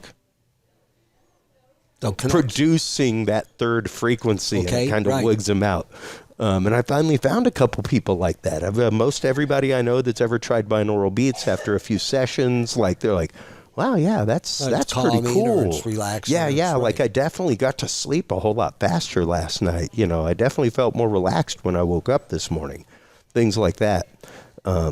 So, and even the fact of using binaural beats, using meditation to get yourself to that state, because you can definitely use binaural beats to start creating the brainwave frequencies that go to astral projection, that go to these other realms that yoga will take you through years of practice. And I'm not saying don't practice yoga, that is a beautiful discipline. Absolutely. But it's a discipline. It is and a it's one of those, like, you got to do your work. You got to do your work. You got to keep doing your work. The beauty of yoga, obviously, especially in our culture, is you don't have to take it there. Yeah. You can just get the fundamental health benefits of moving the body. Yeah. Oh, detoxing by exhaling, fully, inhaling, bringing the oxygen to the body, generating some prana or chi, call it what you will. Sure. The physical movement. Hey, if you're stiff and sedentary and not moving, lost your flexibility, yoga is going to assist you whether or not you're interested in quieting the chattering of the mind and reaching a higher level of consciousness or not.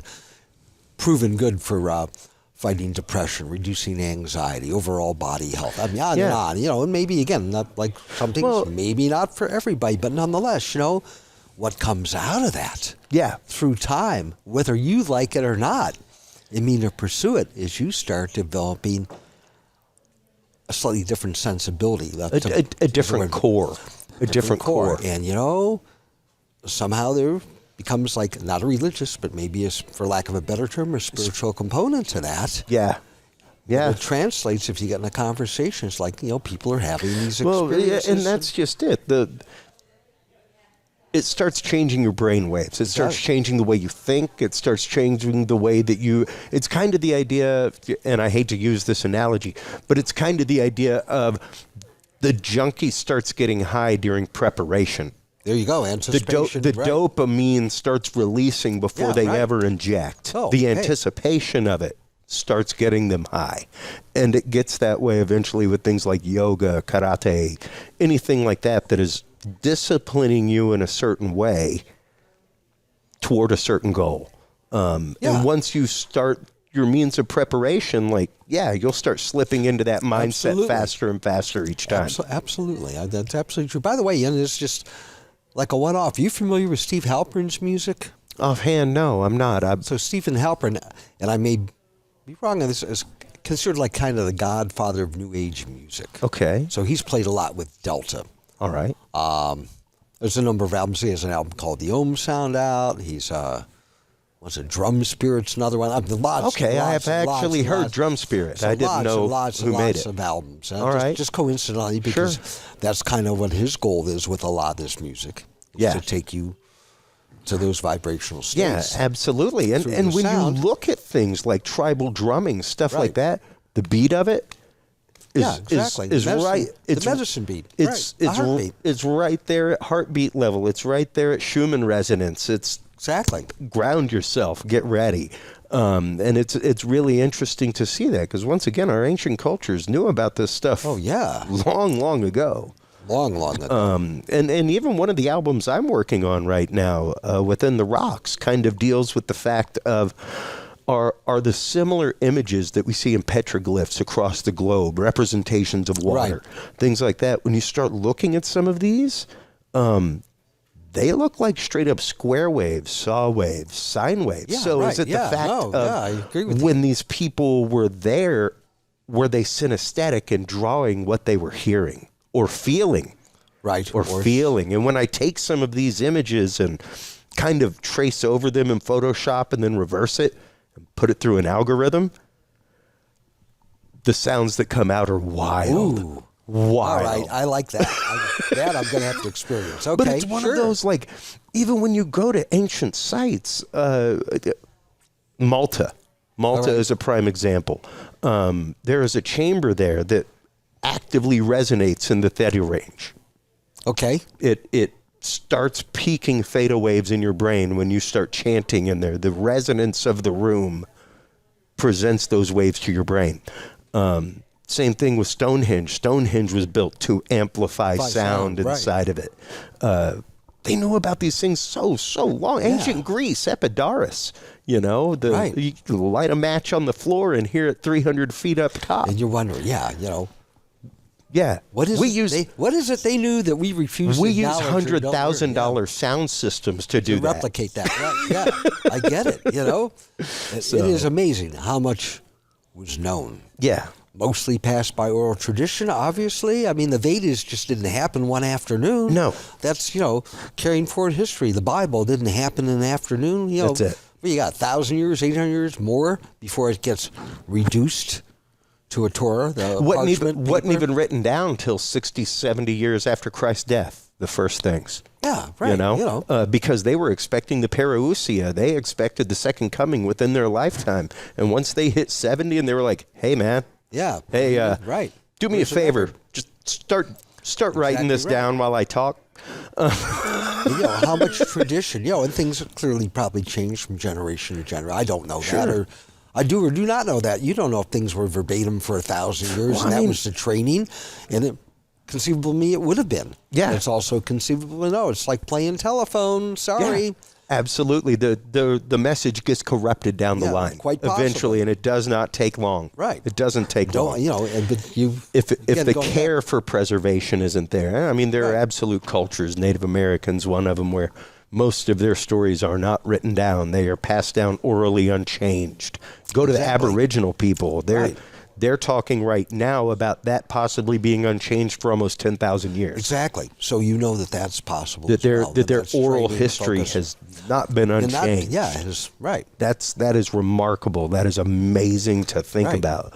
And when you start thinking about the knowledge that these people had, one of the things I talk about on the show regularly, Mike, is the fact that even 100 years ago, not even 100, I'm almost 50, my grandparents' age, like my grandparents grew up in a time in Louisiana where they still had horses. Oh, I remember that from childhood, actually. Like, horse carts in the streets of Cleveland, picking up garments. Yeah, swear absolutely. To God, trash.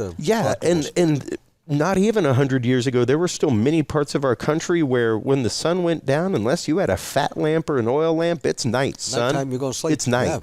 Yeah. We were connected to our world in a different way than we are now. Life was slower than it is now. Sure. The intake of information and the wear down on our brain to be connected to this thing. Oh, yeah. I'm connected to the entire planet right now if I want to be. Where the hell is my phone? Yeah. Yeah. Right? Hold on. Let me put that on Facebook. That's a good hashtag. Precisely. And, it affects so many things. When you start, just to bring up Kabbalah again, the fact that words are sacred. Words are vibration. Right, they're vibrational. Like this is where the whole concept of... Vibrational. Absolutely. Sanskrit is a sacred spoken language. Yeah. And vibrational. Yeah, absolutely. These words have power, so be careful how you use them. Exactly right. And that's why the whole witch's threefold rule exists. Like, go ahead and curse somebody. It'll come back to you three times more. You better be doing some good with your work and your words, and we have to do that. Our brain regularly, man, lives in this state of negativity in this world around us. Look how much we're in a constant state of didactic, A versus B, red versus blue, infrared, ultraviolet mentalities. Well, look how much is out there that threatens you. Yeah. Disrupts. Yeah. What might be otherwise some peace of mind. Although we form societies theoretically so we can be safe, that we can invest trust in each other. Sure. I mean, right? What are the, I'm not going to elucidate them. I don't know them all. The things you need for fundamental society, so you have some kind of level of comfort that you can turn your back and not get a knife in it, kind of thing. Yeah. That that your word could be a bond. That people have a common understanding of what binds them, right? What is right? What is wrong? Morality, whatever it is, on a fundamental level. And, that was quite literally the founding. Culture wars. That was quite literally the founding of this show. And its original incarnation, Dudes and Beer, before I relabeled it, was the idea of America was built in a bar. And it was built by people who were lawyers, who were pig farmers, who were the mayor, who were the governor. They had different walks of life, different incomes, different political beliefs. But what they all did in that common bar was like, what's up with that? What are we mutually going to do about that? Right. And it didn't matter if you were one political party, they were the other. You shared a fence line. If they needed wood in the winter, you gave them wood. You needed food, we gave you food. We took care of each other because we shared a fence line, and we knew that we needed each other to live. Yeah. We have been in numerous world wars. Not a single one of them have we killed more people than we did in our own Civil War, where we were fully willing to kill each other. And that's right at the vibrational level we are at right now as a society. And that's a precipice, man. We haven't been there as an American society in a long time. You know, and we have to learn to slow down. We have to learn to think about that and about the long-reaching impact of that. You know, the multi-generational impact. Yeah, you know, how is there not? All right, climate, come on. You know, when I was hanging out with Nader, late 90s, early 2000s, I mean, not that he hadn't been around before that, but, you know, Clean Water Act, Clean Air Act, those were like Ralph Nader's things. One thing he was, so we're going back to the 70s now. He was talking about, hey, you know, they ought to put scrubbers on stacks. Yeah. Clean the air. Oh, that's going to cost too much money. He's going, well, it's going to cost something, but you're going to create jobs. Doing it. And somebody's got to build the scrubbers. You know, you've got to keep, you know, we want to keep the environment clean. I'm not saying he was the greatest environmentalist he ever had, but his vision was he could see this come in. He would tell you that, you know, Rachel, I think he would say that Rachel Carson kind of got him going along that path, or enhanced his awareness with the DDT, et cetera, watching birds die, you know. But, like, come on. We are all collectively swimming in the same damn atmosphere, ocean. In the same water. In the same water. And then, you know, to get it, you know, more precise, you know, exactly, this is our planet, you know? Yeah. I don't believe that God gave us, if you will, God gave us, the earth gave mankind all these benefits to exploit. How about being a steward? Yeah. What is your obligation to your children? Well, to your grandchildren? Is many Native Americans or indigenous people would say to the seventh generation. Exactly. Well, if we were looking at the seventh generation, you'd find a hell of a lot more harmony. Yeah. On this planet, you would find less threat to species, a little bit more awareness, you know, that maybe a frog has a right to life, or, you know, right? Yeah. Douglas, when he was on the Supreme Court, was raised the question in a book, hypothetically, do trees have standing? Yeah. With the notion of, you know, so reverence for it, if you will, that respect the life of this tree. You know, forget about its consciousness, now we communicate between the roots as we're discovering and all that wonderful stuff. You know, we are all interconnected, whether we like it or not. That's right. We are all interdependent upon each other. And interestingly enough, I think the majority of our environment is probably less dependent upon human beings for their own well-being. Oh, it'll do fine without us. Yeah, I think it'll do fine great. You know, through time. We are a blip on the life of the earth. Yeah, a blip. A blip. I mean, you know, dinosaurs didn't do themselves in. No. They had external help. All right. Well, maybe that inured to our benefit in the long run. How well it inured to the benefit of the planet, I have no clue. Can't pretend to go there. But, you know, there is a certain sanctity or sacredness about life. Yeah. Hey, I don't care what you do or do not believe in. How is this thing not a miracle? Even if we're, whether we are or not, the only life in the universe, right? I mean, look how fabulous all this is. I don't care if it was a grand creator or a lightning bolt in a puddle of ooze with nitrogen and carbon in it. Either one are just as miraculous. It is miraculous. It is miraculous. So, you know, wake up, you know. Well, get woke, DeSantis. No, you know, wake up to, you know, how miraculous it is. Your breath is miraculous. I mean, absolutely. Again, going back to my yoga practice, we take it, breath, you take it for granted. Our guest yesterday, talking about the diamond being that we are, you know, there's no difference between carbon and diamond. They're the exact same thing. The only difference is time and pressure. We are carbon. We are exhaling carbon all the time, and every time we exhale it, we're putting our frequency out. You know, and sending and polluting.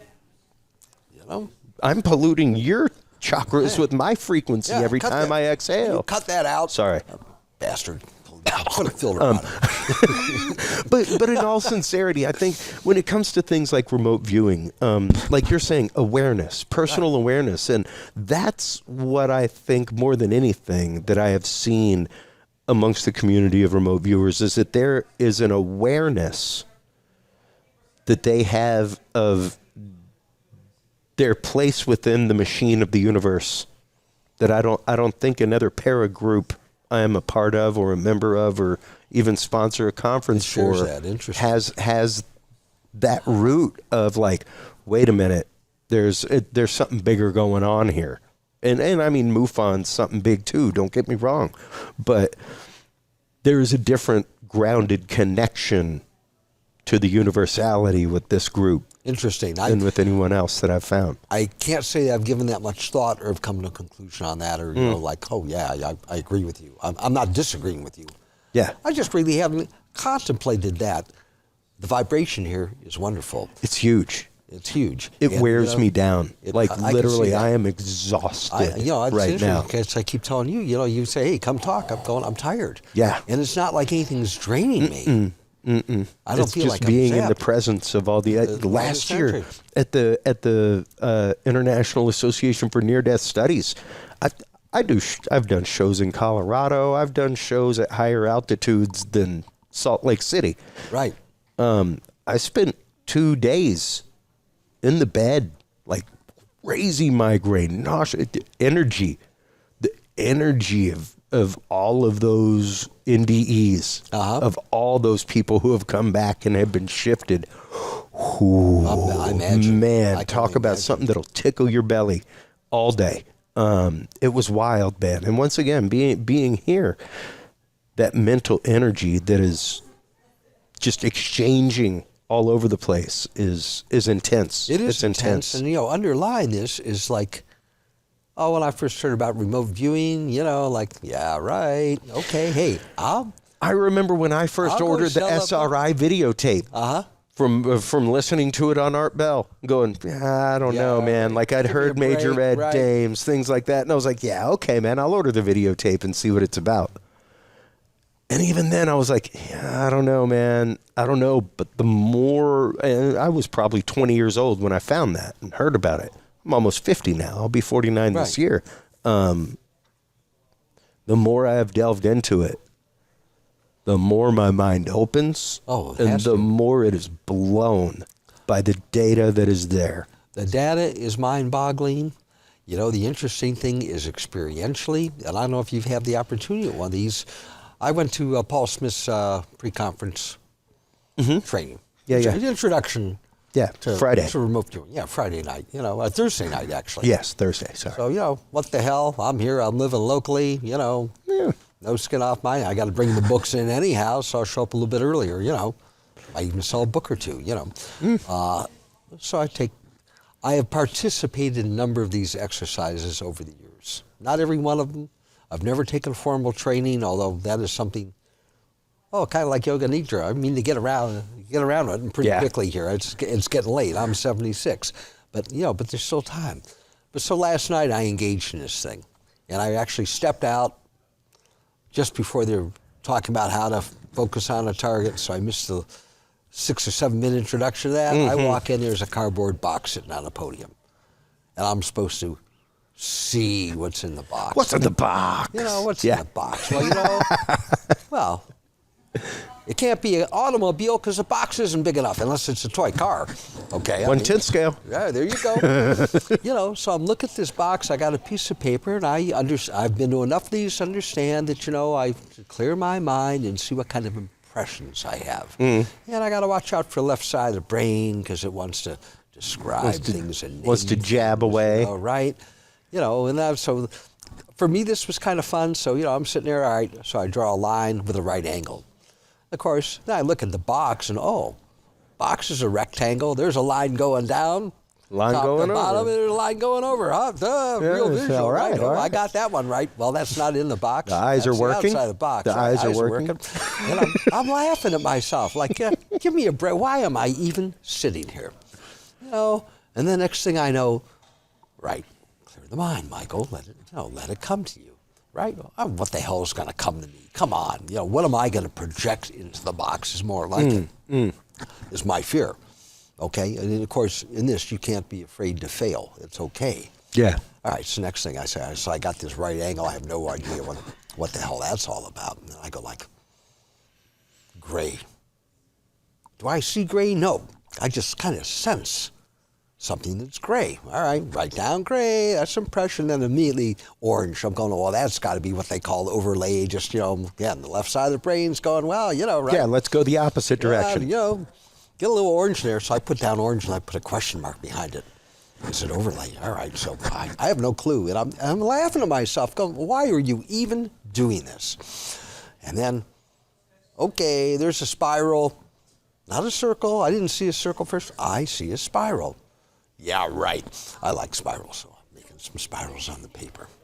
I'm going like, it's hard and it's soft. So then I'm going, oh, it's crinkled paper. I'm a book sales guy, man. There are crinkled paper in all these boxes of books. Mm-hmm. That's how they pack it.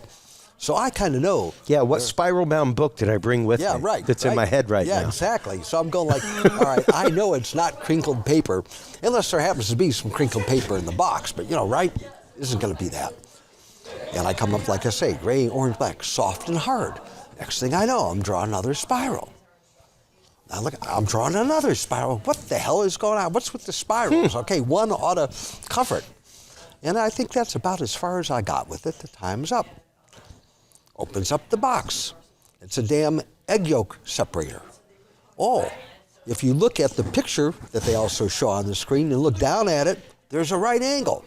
Damn, all right, the thing is silver, not gray. All right, close enough. Gray's just not shiny silver. Then I'm going as an aside, well, where'd the orange come from, fool, other than the color of the box? Oh, what's the color of an egg yolk when you break it open? And I'm sitting here still thinking, and what's hard, part of what's it soft? was real solid, but it's kind of like the separator part's kind of soft. It's flexible. I didn't write the word even the flexible egg. down. And then there's even the egg, hard, soft. Huh? Now, whether or not that's good remote viewing or not, I don't know. I would say you definitely were in range. They'd say they had some hits. Yeah. All right, but I could have just as easily imagined it was a box full of Cracker Jacks.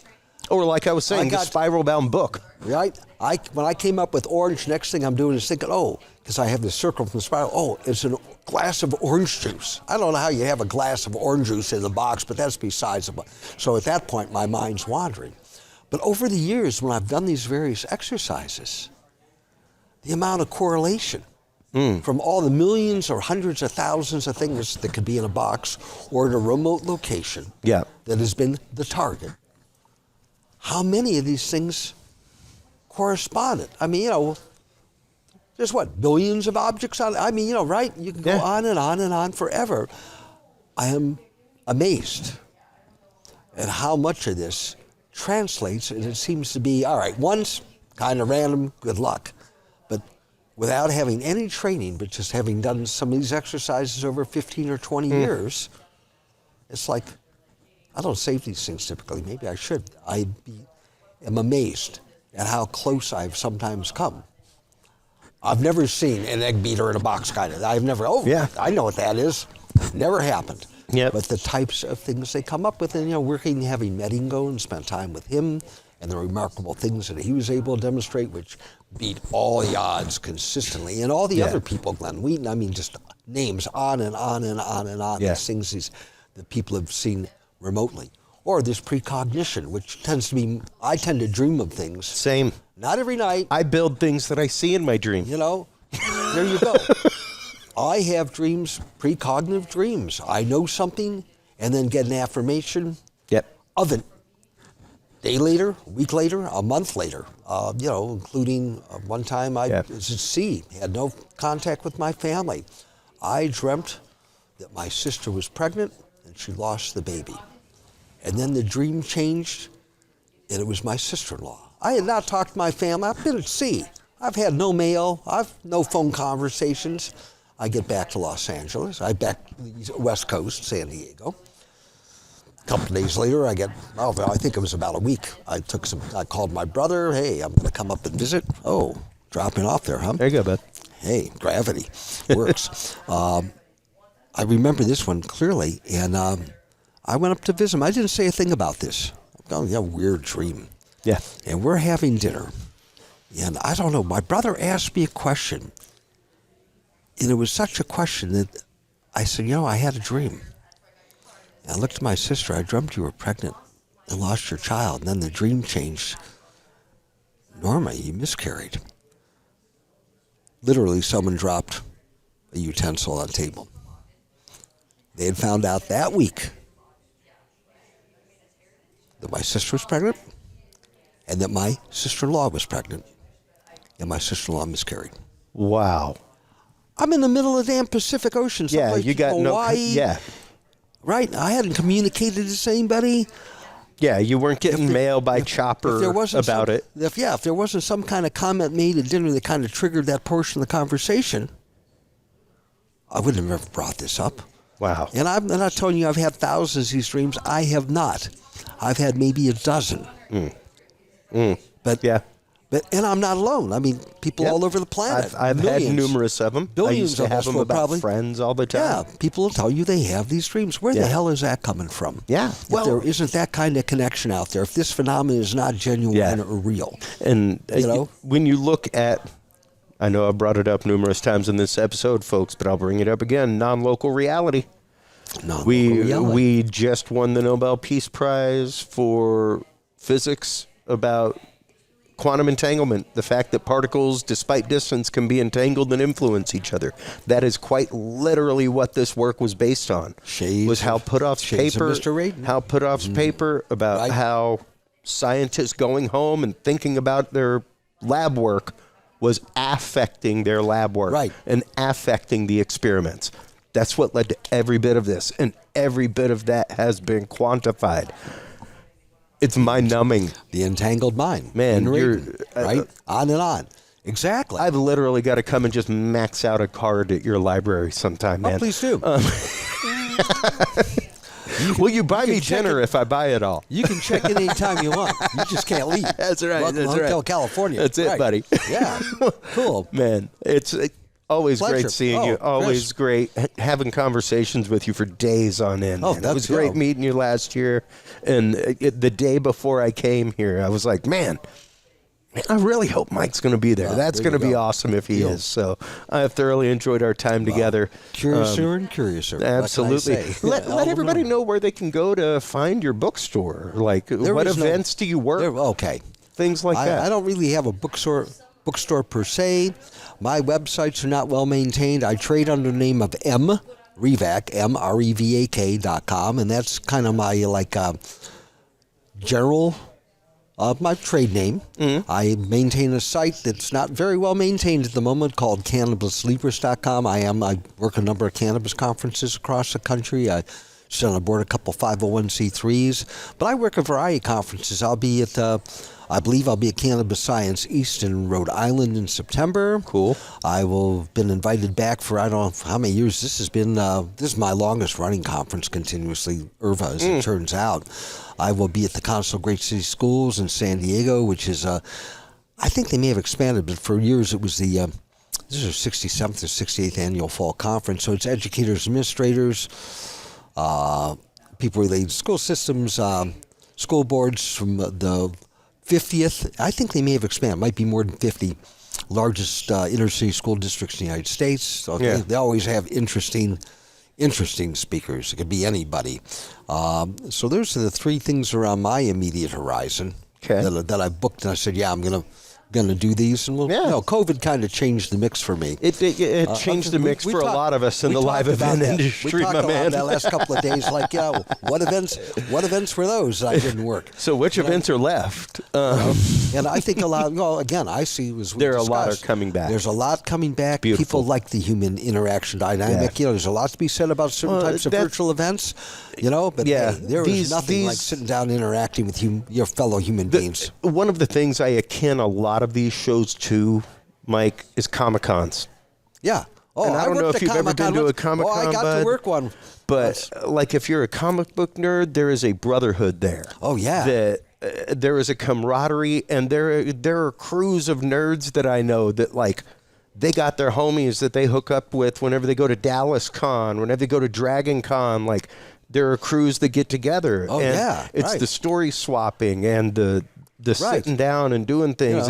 And that's what it is at Bigfoot Con, is the stories that people swap and the community that's there. Yeah. And when you're here, when you're at MUFON, a lot of the people are field investigators. So you're hearing a lot of scuttlebutt at tables about field investigative procedures and things like that. And here you're hearing about hits and targets and tasking. And protocols, and each one is its own little world and its own little community. And this would not be the same virtually.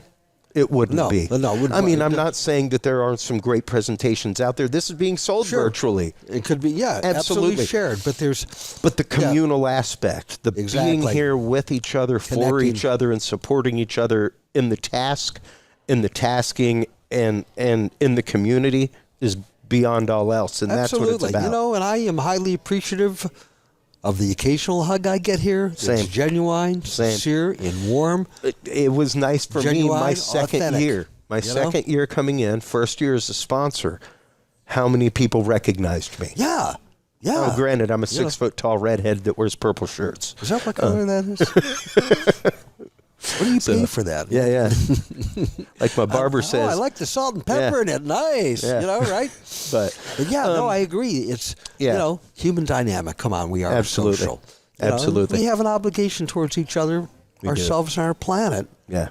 Come on, let's steward each other. Let's steward each other. It's getting late for me. I wish I really knew, or had the power bequeathed upon me. Just snap my fingers and make it all good for everybody. That's not going to happen. But a little kindness, a little compassion, a little empathy, a little love, a little empathy goes a long way. Darn tootin', bud. Namaste. Hey, man. Thanks for coming on, man. Brother, thank you. I hope this was worth your time. One last time, look in the camera. Let everybody know where they can go to find your books. Oh, I know where to go. No, hey, you can find me. I'm Michael Green. Try to find me. You can find. Yeah, you try to find me. You can find me. Michael at M. That's MREVAK. Michael at mrevac.com is as good as any. If you like Lex Libris, LEXLIBRIS, law books, how I started. Lex Libris at earthlink.net. You can get to me that way too. Cool. You know. All right. Well, fantastic. While you're online checking out everything from Michael Green and his amazing bookstores and you think our knowledge vault is cool, folks, full of declassified government documents, things like that. Go check out his bookstore. Some of the books there are phenomenal. Like you can get the entire printed out version of the Stargate archives, the Stargate archives with all the missing pages. Not redacted. Really, that's really my cool understanding. stuff. That's a disclaimer. I didn't edit this stuff. I haven't seen any black in any of those pages. I can sell you a redacted edition. Oh, you should make one and sell it for more. This was the preprint version. You got a Sharpie I can borrow? Yeah, it's purple. All right. While you're online, with the purple redaction. That's right. While you're online checking out everything from Michael, folks, make sure to stop on by CuriousRealm.com. That is where you can find all the episodes. That's where you can subscribe. That's where you can leave a message. If you are a experiencer of the paranormal, if you have had a cryptid encounter, if you have had a UFO UAP encounter, if you have been abducted, if you're a government whistleblower and have evidence, we can take your images, video, phone call, whatever. Stop on by CuriousRealm.com/story. Fill out our form. We will leave it anonymous. We will bring it up on our show and present your case to our experts to try to get you some answers, folks. Stay tuned through this commercial break. We'll be right back with our continuing coverage of Day 2 of the 2023 PSIfest here in Charlottesville, Virginia, from the International Remote Viewing Association and Monroe Institute. We'll be right back with you after this, folks. Thanks for having me aboard.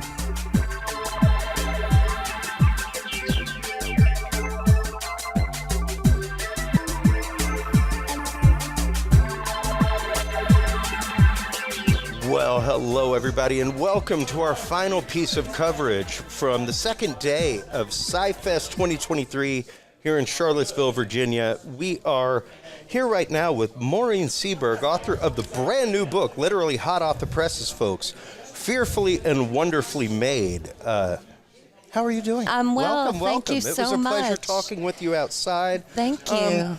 Tell us a little bit, because you actually write about the senses. You were an investigative journalist and actively write about the senses that we have in our body. What is it that brought you to the world of remote viewing, Maureen? I think remote viewing, or remote sensing, really, because remote viewers use all of their senses, don't they? I think it's the cutting edge of sensory science. So I want to know all about it. And I find it fascinating. Well, and as somebody who's written many, many articles into Psychology Today, things like that, like you're out there in the scientific world talking about the brain and how it senses things, how it relates things. How did you get into that field to begin with? Well, believe it or not, I was a crime reporter for the New York Times and the Daily News and other places first. And I am a sensory outlier. I am a polysynesthete. I have many synesthesias. Oh. And I'm also one of 3 American women identified to have the 4th cone class for color perception in my eyes. Wow. I'm something called You're like a tetrachromat. Yes. You're like a parrot. I'm absolutely you can like a bird. See UV and IR. Well, I don't wild. see exactly the same as birds, but I see a lot the way they do, a huge amount. Yeah, because their color range is slightly different than ours. It's kind of like the idea, I'm an AV technician, as I told you. A few years ago, Samsung put out on the market the first TV with 4 color chips. Amazing. Red, right? green, blue, and yellow. Yellow was the new. And it made a whole new millions of colors. Yes, and depths especially of color. watching the nature programs, things that are outside. Because as a tetrachromat, I can tell you that it's exactly like Oz. Indoor, most of the colors, manufactured goods, the wallpaper, this frame. Things under artificial light. That, and also things made by people with 3 cone classes, 4 people with 3 cone classes. But nature doesn't follow those rules. Yeah. So I literally open the door and it's more Oz-like when I step outside. Wow. Yeah. Yeah. So we're looking, as a sensory outlier, I wanted to know about the realm, and I thought maybe I can be of service in this way as well, as an investigative reporter. Well, yeah. And look at this for other people, not just me. Sure. And especially as an investigative reporter who has written, once again, many, many times about senses, the way the brain works, the way the brain perceives things. It really does give you a unique insight to the field of remote viewing. I hope so. So I'll be presenting on new sensory potentials. It's a golden era in perceptual laboratories right now because they're awash in funding for AI, robotics, and so forth. But every time scientists try to measure human potential to create sentience, match or best our sentience in artificial realms, they are finding we are orders of magnitude more powerful than they used to know. Yeah. So for the longest time, they thought we could smell 10,000 scents. That's a lot. I don't even know if I could name 10,000 scents. I'd say most people couldn't name 100. Well, do you know how much it actually is? Probably more in the order of 100,000. It's a if not more. trillion. Wow. And some say it's infinite. And they have actually we beat some dogs and rodents in laboratory settings. Wow. The fact that we are not good smellers is a 19th century Victorian myth. Huh. And they have now put human beings on scent trails like hounds to see if they can follow them. They can. Wow. So we are super predators. We are the technology. We are soft tissue, high technology. No machine, no other animal can match us. So if you take these new potentials and you put it in front of a bunch of people who know how to remote sense, I'm hoping there are applications for the field. Sure, absolutely. And as hopefully as many applications in the field as there are for the field of remote viewing in general, because the applications are far and wide. They're huge. It's phenomenal. I mean, I was one of the sponsors, one of the co-sponsors of the event is a company that uses remote viewing to help do city planning and help find future technologies to make cleaner electricity and things like that. That's amazing. That's a whole new world. Mm-hmm. Like you're saying, it's a world of possibilities. It is a whole new world, and it's so elegant to just use your own body to solve something. It's clean. You don't need a lot of add-ons, bells and whistles. Yeah. It's you. Exactly. I'll give you an example from the Please. traditional realm. There is a woman named Joy Milne in Scotland. She's a retired nurse who thought her husband started to smell different. Even when he was freshly showered, she was like, there's something wrong. 6 years later, he developed Parkinson's disease. She started going to support meetings for other families. They all smelled musky like her husband. So she raised an alarm, and now, with researchers from the University of Manchester, she has identified molecular biomarkers in the sebum on the skin, usually in the back. Oh, yeah, the oil, the oils that come off of our skin. Yes, and they now have a swab test that can diagnose Parkinson's 10 years early. What? Which is the closest thing to How a have cure I not? as you I can get. post news like this all day long. How did this miss my radar? Go Oh my for God! it. So, not only that, Wow. she can smell COVID. Do you want to know what COVID smells like? Do people want to know? Oranges or bats? No. Bats. No, it smells like the Wuhan lab. No, it actually smells like apple cider and infection combined. Ooh. So now she's working on swab tests for that. She can smell cancer and tuberculosis. Wow. And of course, it has been shown numerous times that there are dogs that can sense cancer, smell yes. cancer, smell illnesses, things like that. And once again, And we have we- always put that to the fact of a dog has a smell palate a million times more sensitive than ours. That's what we think. Not stronger, but more sensitive. Well, that's You what we know, thought. and- So this started because Yeah. a neuroanatomist in the 19th century named Paul Broca theorized incorrectly that humans have small olfactory bulbs, the nerve center where we smell things. Yeah.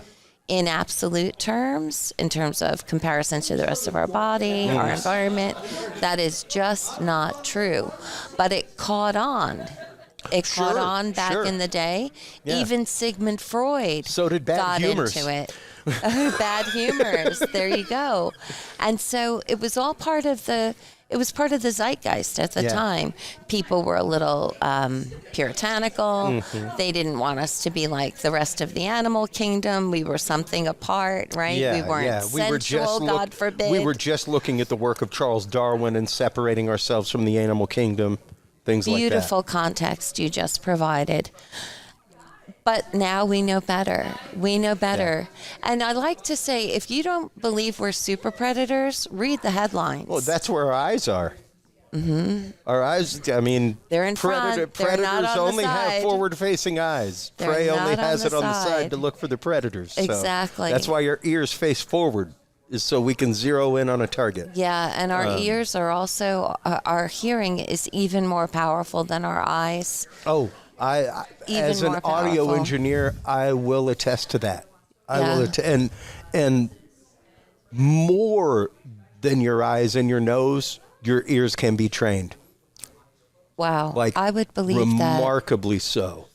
You can act. I mean, there are numerous CDs, things like that out there for audio engineers like me, where you literally learn to recognize a frequency. Oh, that's by tone. amazing. Like, oh yeah, that's 225. Bring that down in the EQ. Being able to identify the frequency by hearing it. That's how More deeply proof. you can be trained with your ears. And it's remarkable. Our senses are tied to so many centers in our brain.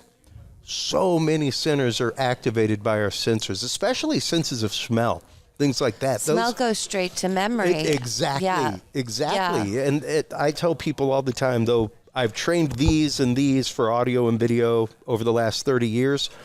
Nothing strikes me faster than a smell. If I smell Zippo fluid, Takes I you back? immediately see my grandfather. Immediately. even when I first put oil in a pan and throw flour in it and start cooking a roux, I see my grandmother. Oh, like the isn't that smell of a nice? cooking roux immediately takes me to her kitchen. Like I love I am it. transported. And it's interesting to know that so much of our life is lived autonomically, Maureen. We go through life in a state of hypnosis. We do. Our brain wants us to operate in that state. It wants us to autonomically operate so it can be free to think and do higher Problem order solve, things. right? Do Yeah. higher order things. Even stuff like remote viewing would be more apt for your brain to want to do than for it to think about you breathing. Yeah. That makes good sense, doesn't it? Because that's one of those, once you're out and they've slapped you and you've got oxygen going through you, your body just does it. Yeah. And you can try to think to stop it. Your body will make you restart it. So It will interesting. make you want to breathe. It wants to just put that on autopilot. I mean, Yes. how frequently do we drive home from work or drive to a relative's house and just pass 18 exits on the road and go, oh, wow, I'm almost there already. Hypnotized. You know? Completely hypnotized by the road. yeah. In a trance state. Yeah. You know what else is interesting? Do you know how we always say, oh, he's very sensitive, and we're referring to emotions? Well, He might just be very sensitive to you and your frequencies. Exactly. And You I- may not smell right to him. See that? But what's interesting is they found our senses, particularly our sense of smell, but all our senses, are tied to emotion through the limbic brain. So here we are saying sensitive, meaning emotion, but it's all of it. And it's actually considered verbal abuse to call someone too sensitive now. I wouldn't deny that. I know we can take Absolutely. it too far sometimes, but I agree That's a with good that one. one. That's a good one. I like Because it. too many people get shut down who Well- are very exquisitely sensitive people Hey, who I- should be encouraged. Absolutely. I'm an anxiety sufferer. When I work events as a corporate AV technician, I compare myself to a horse with blinders doing his job. Wow. Pulling a cart on a cobblestone street. The people passing by don't bother him, whatever. His focus is You ahead have on what he's doing. focus. If I go to that same convention with no focus, like I'm going there to do interviews, something like that, it can become a state of anxiety for I me. understand. You have so many and moving it's parts, and I've watched but this that's- booth. that is I've con- watched this space. You have worked nonstop. Thank So it's amazing what you do. And that's part of the reason why I work nonstop. Yeah, you at get it Maureen, done. Well, not just that. It's the fact of it keeps me calm and engaged in the event Mm-hmm. and not, wow, there's a lot going on. There's a lot going Yeah. on. There's so much going on. My tech soothes me. It puts me in a calming place to thank you focus my for energy. soothing me and doing such a good interview. I'm Well, really grateful. You know, the same way that we go through life in very much a state of autonomic hypnosis, Maureen, it's hard for us to accept positive feedback in the world. It's hard for us to not just receive it, but hold it and keep it and consider it better than the negative feedback that we get, which our brains are wired since we became the super predators to Yes. survive. Yes. Things like that, like negative reinforcement can be good for your brain. Mm-hmm. It helps us learn fast. You know, we learn real fast. Fire burns. Yes, fire. You learn that faster than you do how to rub sticks together and keep warm and make food. Your body will remember, wow, that was painful. Yeah. A whole lot faster than it will Yeah. something useful. And we're wired that way. So it's hard for us in the society that we live in with the mass amount of information literally coming at us now. It's no longer the fact of we had to hop on a bike and go across town and look through a card catalog or a microfiche. We no longer have to search out the information. It's put upon us now. Mm-hmm. And that can unstabilize us. That can really affect a lot of It's very challenging. things. It's challenging in terms of you can overstimulate the senses too. Exactly. So I recommend in the book I've just written that people get out into nature, people meditate, people remove themselves from the cacophony when they can. You've got to try to unplug. You've got to. For a while, and I should probably try to redo it. For a while, I practiced Black Sabbath. And that was the idea that whatever day you consider Sabbath, folks, no tech. No tech. Put the phone away. Cut the TV off. That's a great idea. Turn off the radio. Go read a book. Yeah, go restore fishing. yourself. Do something. Do something. You just be with each other. Sit and have a conversation. Play a game of chess. You know? We have forgotten this connectivity that we all have. And like you said, we are overstimulated. Yes. Our senses are overwrought in our modern society, and it makes it harder to connect. It can make it harder to connect, and it can make it harder to build that connection of empathy with your common man. Yeah, you feel disconnected, Now, unfortunately. When it comes to senses, when it comes to our brains, overstimulation, what can we do aside from just unplugging? What can we do on the daily to kind of help relieve our brains from some of this, Maureen? Get outdoors. So the EPA did a study that showed North Americans and Europeans are spending 90% of their lives indoors, which is, it dulls the senses. Yeah. It's very bad for us. Yep. On the contrary, or by contrast, scientists studied Malaysian hunter-gatherers to see how their senses work. They're able to identify more smells than us, Yep. more colors than us, Yes. more everything. Yeah. And I know we are not all in the position to live that lifestyle, nor should we, Sure. but their superiority to us in that way should be a clarion call to get outside. And that's something that we talk about on this show regularly, Maureen. And you don't even have to go back to ancient civilizations. Like I said a minute ago, I'm almost 50. You could go back to my grandfather in rural Louisiana back in the early 1900s, who maybe had a fat lamp. When it became night, it's night. Yeah, And it was really yeah, nice. we had a different connection to the world around us. You know, our great grandparents didn't necessarily need a farmer's almanac to know by the world around them when to put seed in the ground. That's right. They knew, like, oh wow, that's the third cold snap in a row. I better get busy putting the peas down. Yeah. You know, we had a connection to that we do not have anymore. There are a few people out there that still have it, like you're saying. And granted, that is very much in the Western world, that we are overwrought in this way. And yeah, without that connection to what intrinsically makes us, like not many people realize that when you're a baby, that soft spot on your head goes straight to your pineal gland. Like that is light going straight to your pineal gland, directly to it. Great for healing, growing, all kinds of things. Eventually, that spot comes together. And yeah, when you start studying people, once again, who live inside, do things inside regularly, that's when you start seeing things like seasonal affective disorder, where you're deprived of daylight. Yes. That's where you start seeing cases of longer depression, things like that, because you're not active. You're not doing what our body has been programmed for millennia to do, Maureen. We have never been programmed for this. I agree. Ever. Our biology was not programmed to just sit.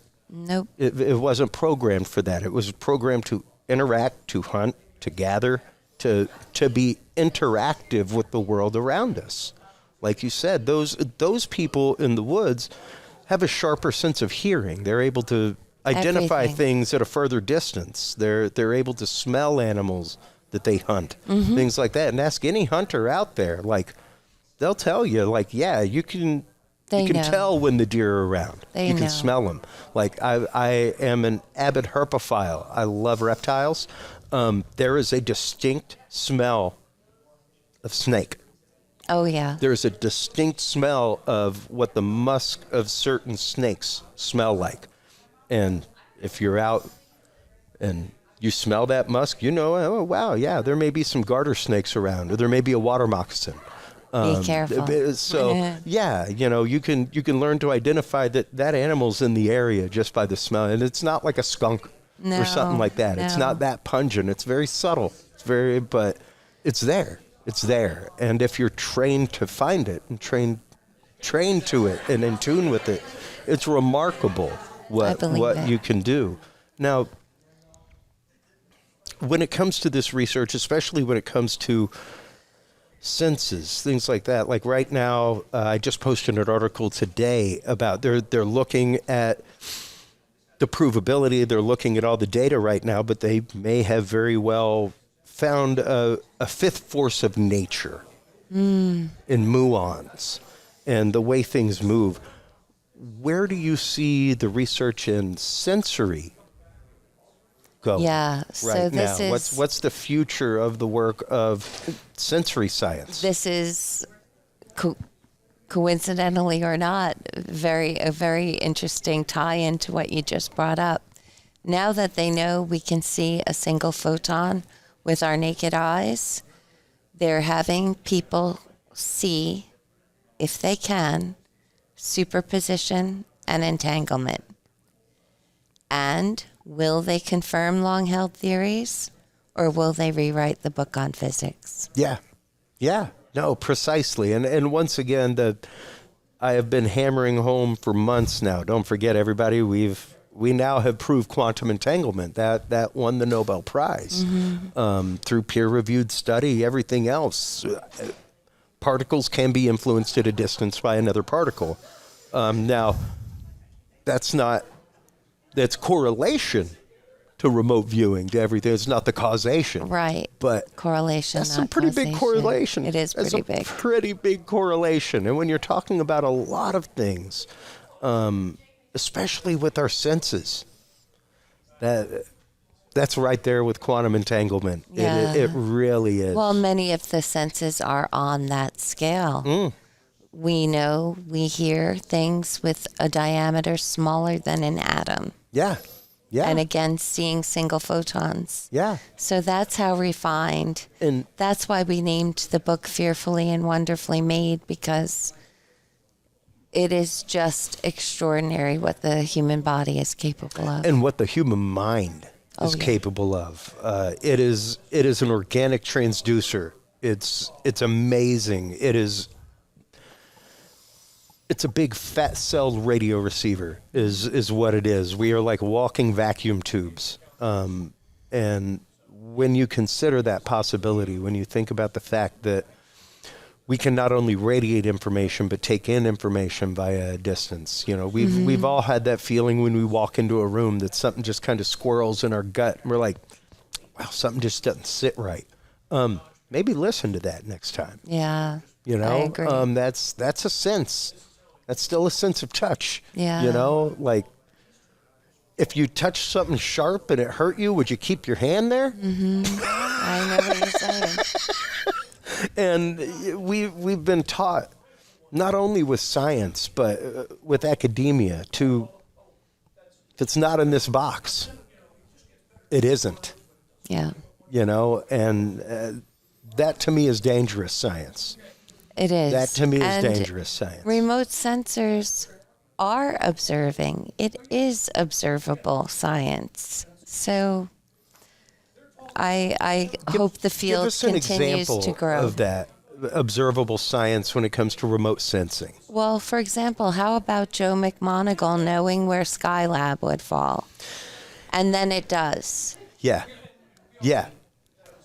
Absolutely. Observable. Without actively knowing its declination trajectory and speed and everything else. I mean, and even then, NASA gives an area, not a location.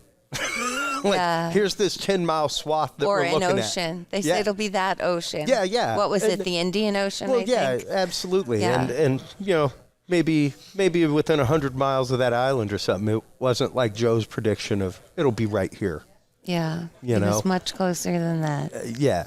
Pretty phenomenal. Let everybody know, Maureen, where they can go to get your new book, Fearfully Yeah, so Wonderfully it's Made. available wherever books are sold. Well, And it just came out Tuesday. So. I know it is so hot off. As soon as Michael said that, I was like, well, that's the first book that needs to go in my stack then if Thank it's hot off the you. press. Thank and you I've been so thumbing much. through it. It's so remarkable. So Thank awesome. you. Go by, check this out, folks. This will, of course, be added to the Curious Realm store. CuriousRealm.com/store is where you can find all of the books from our guests.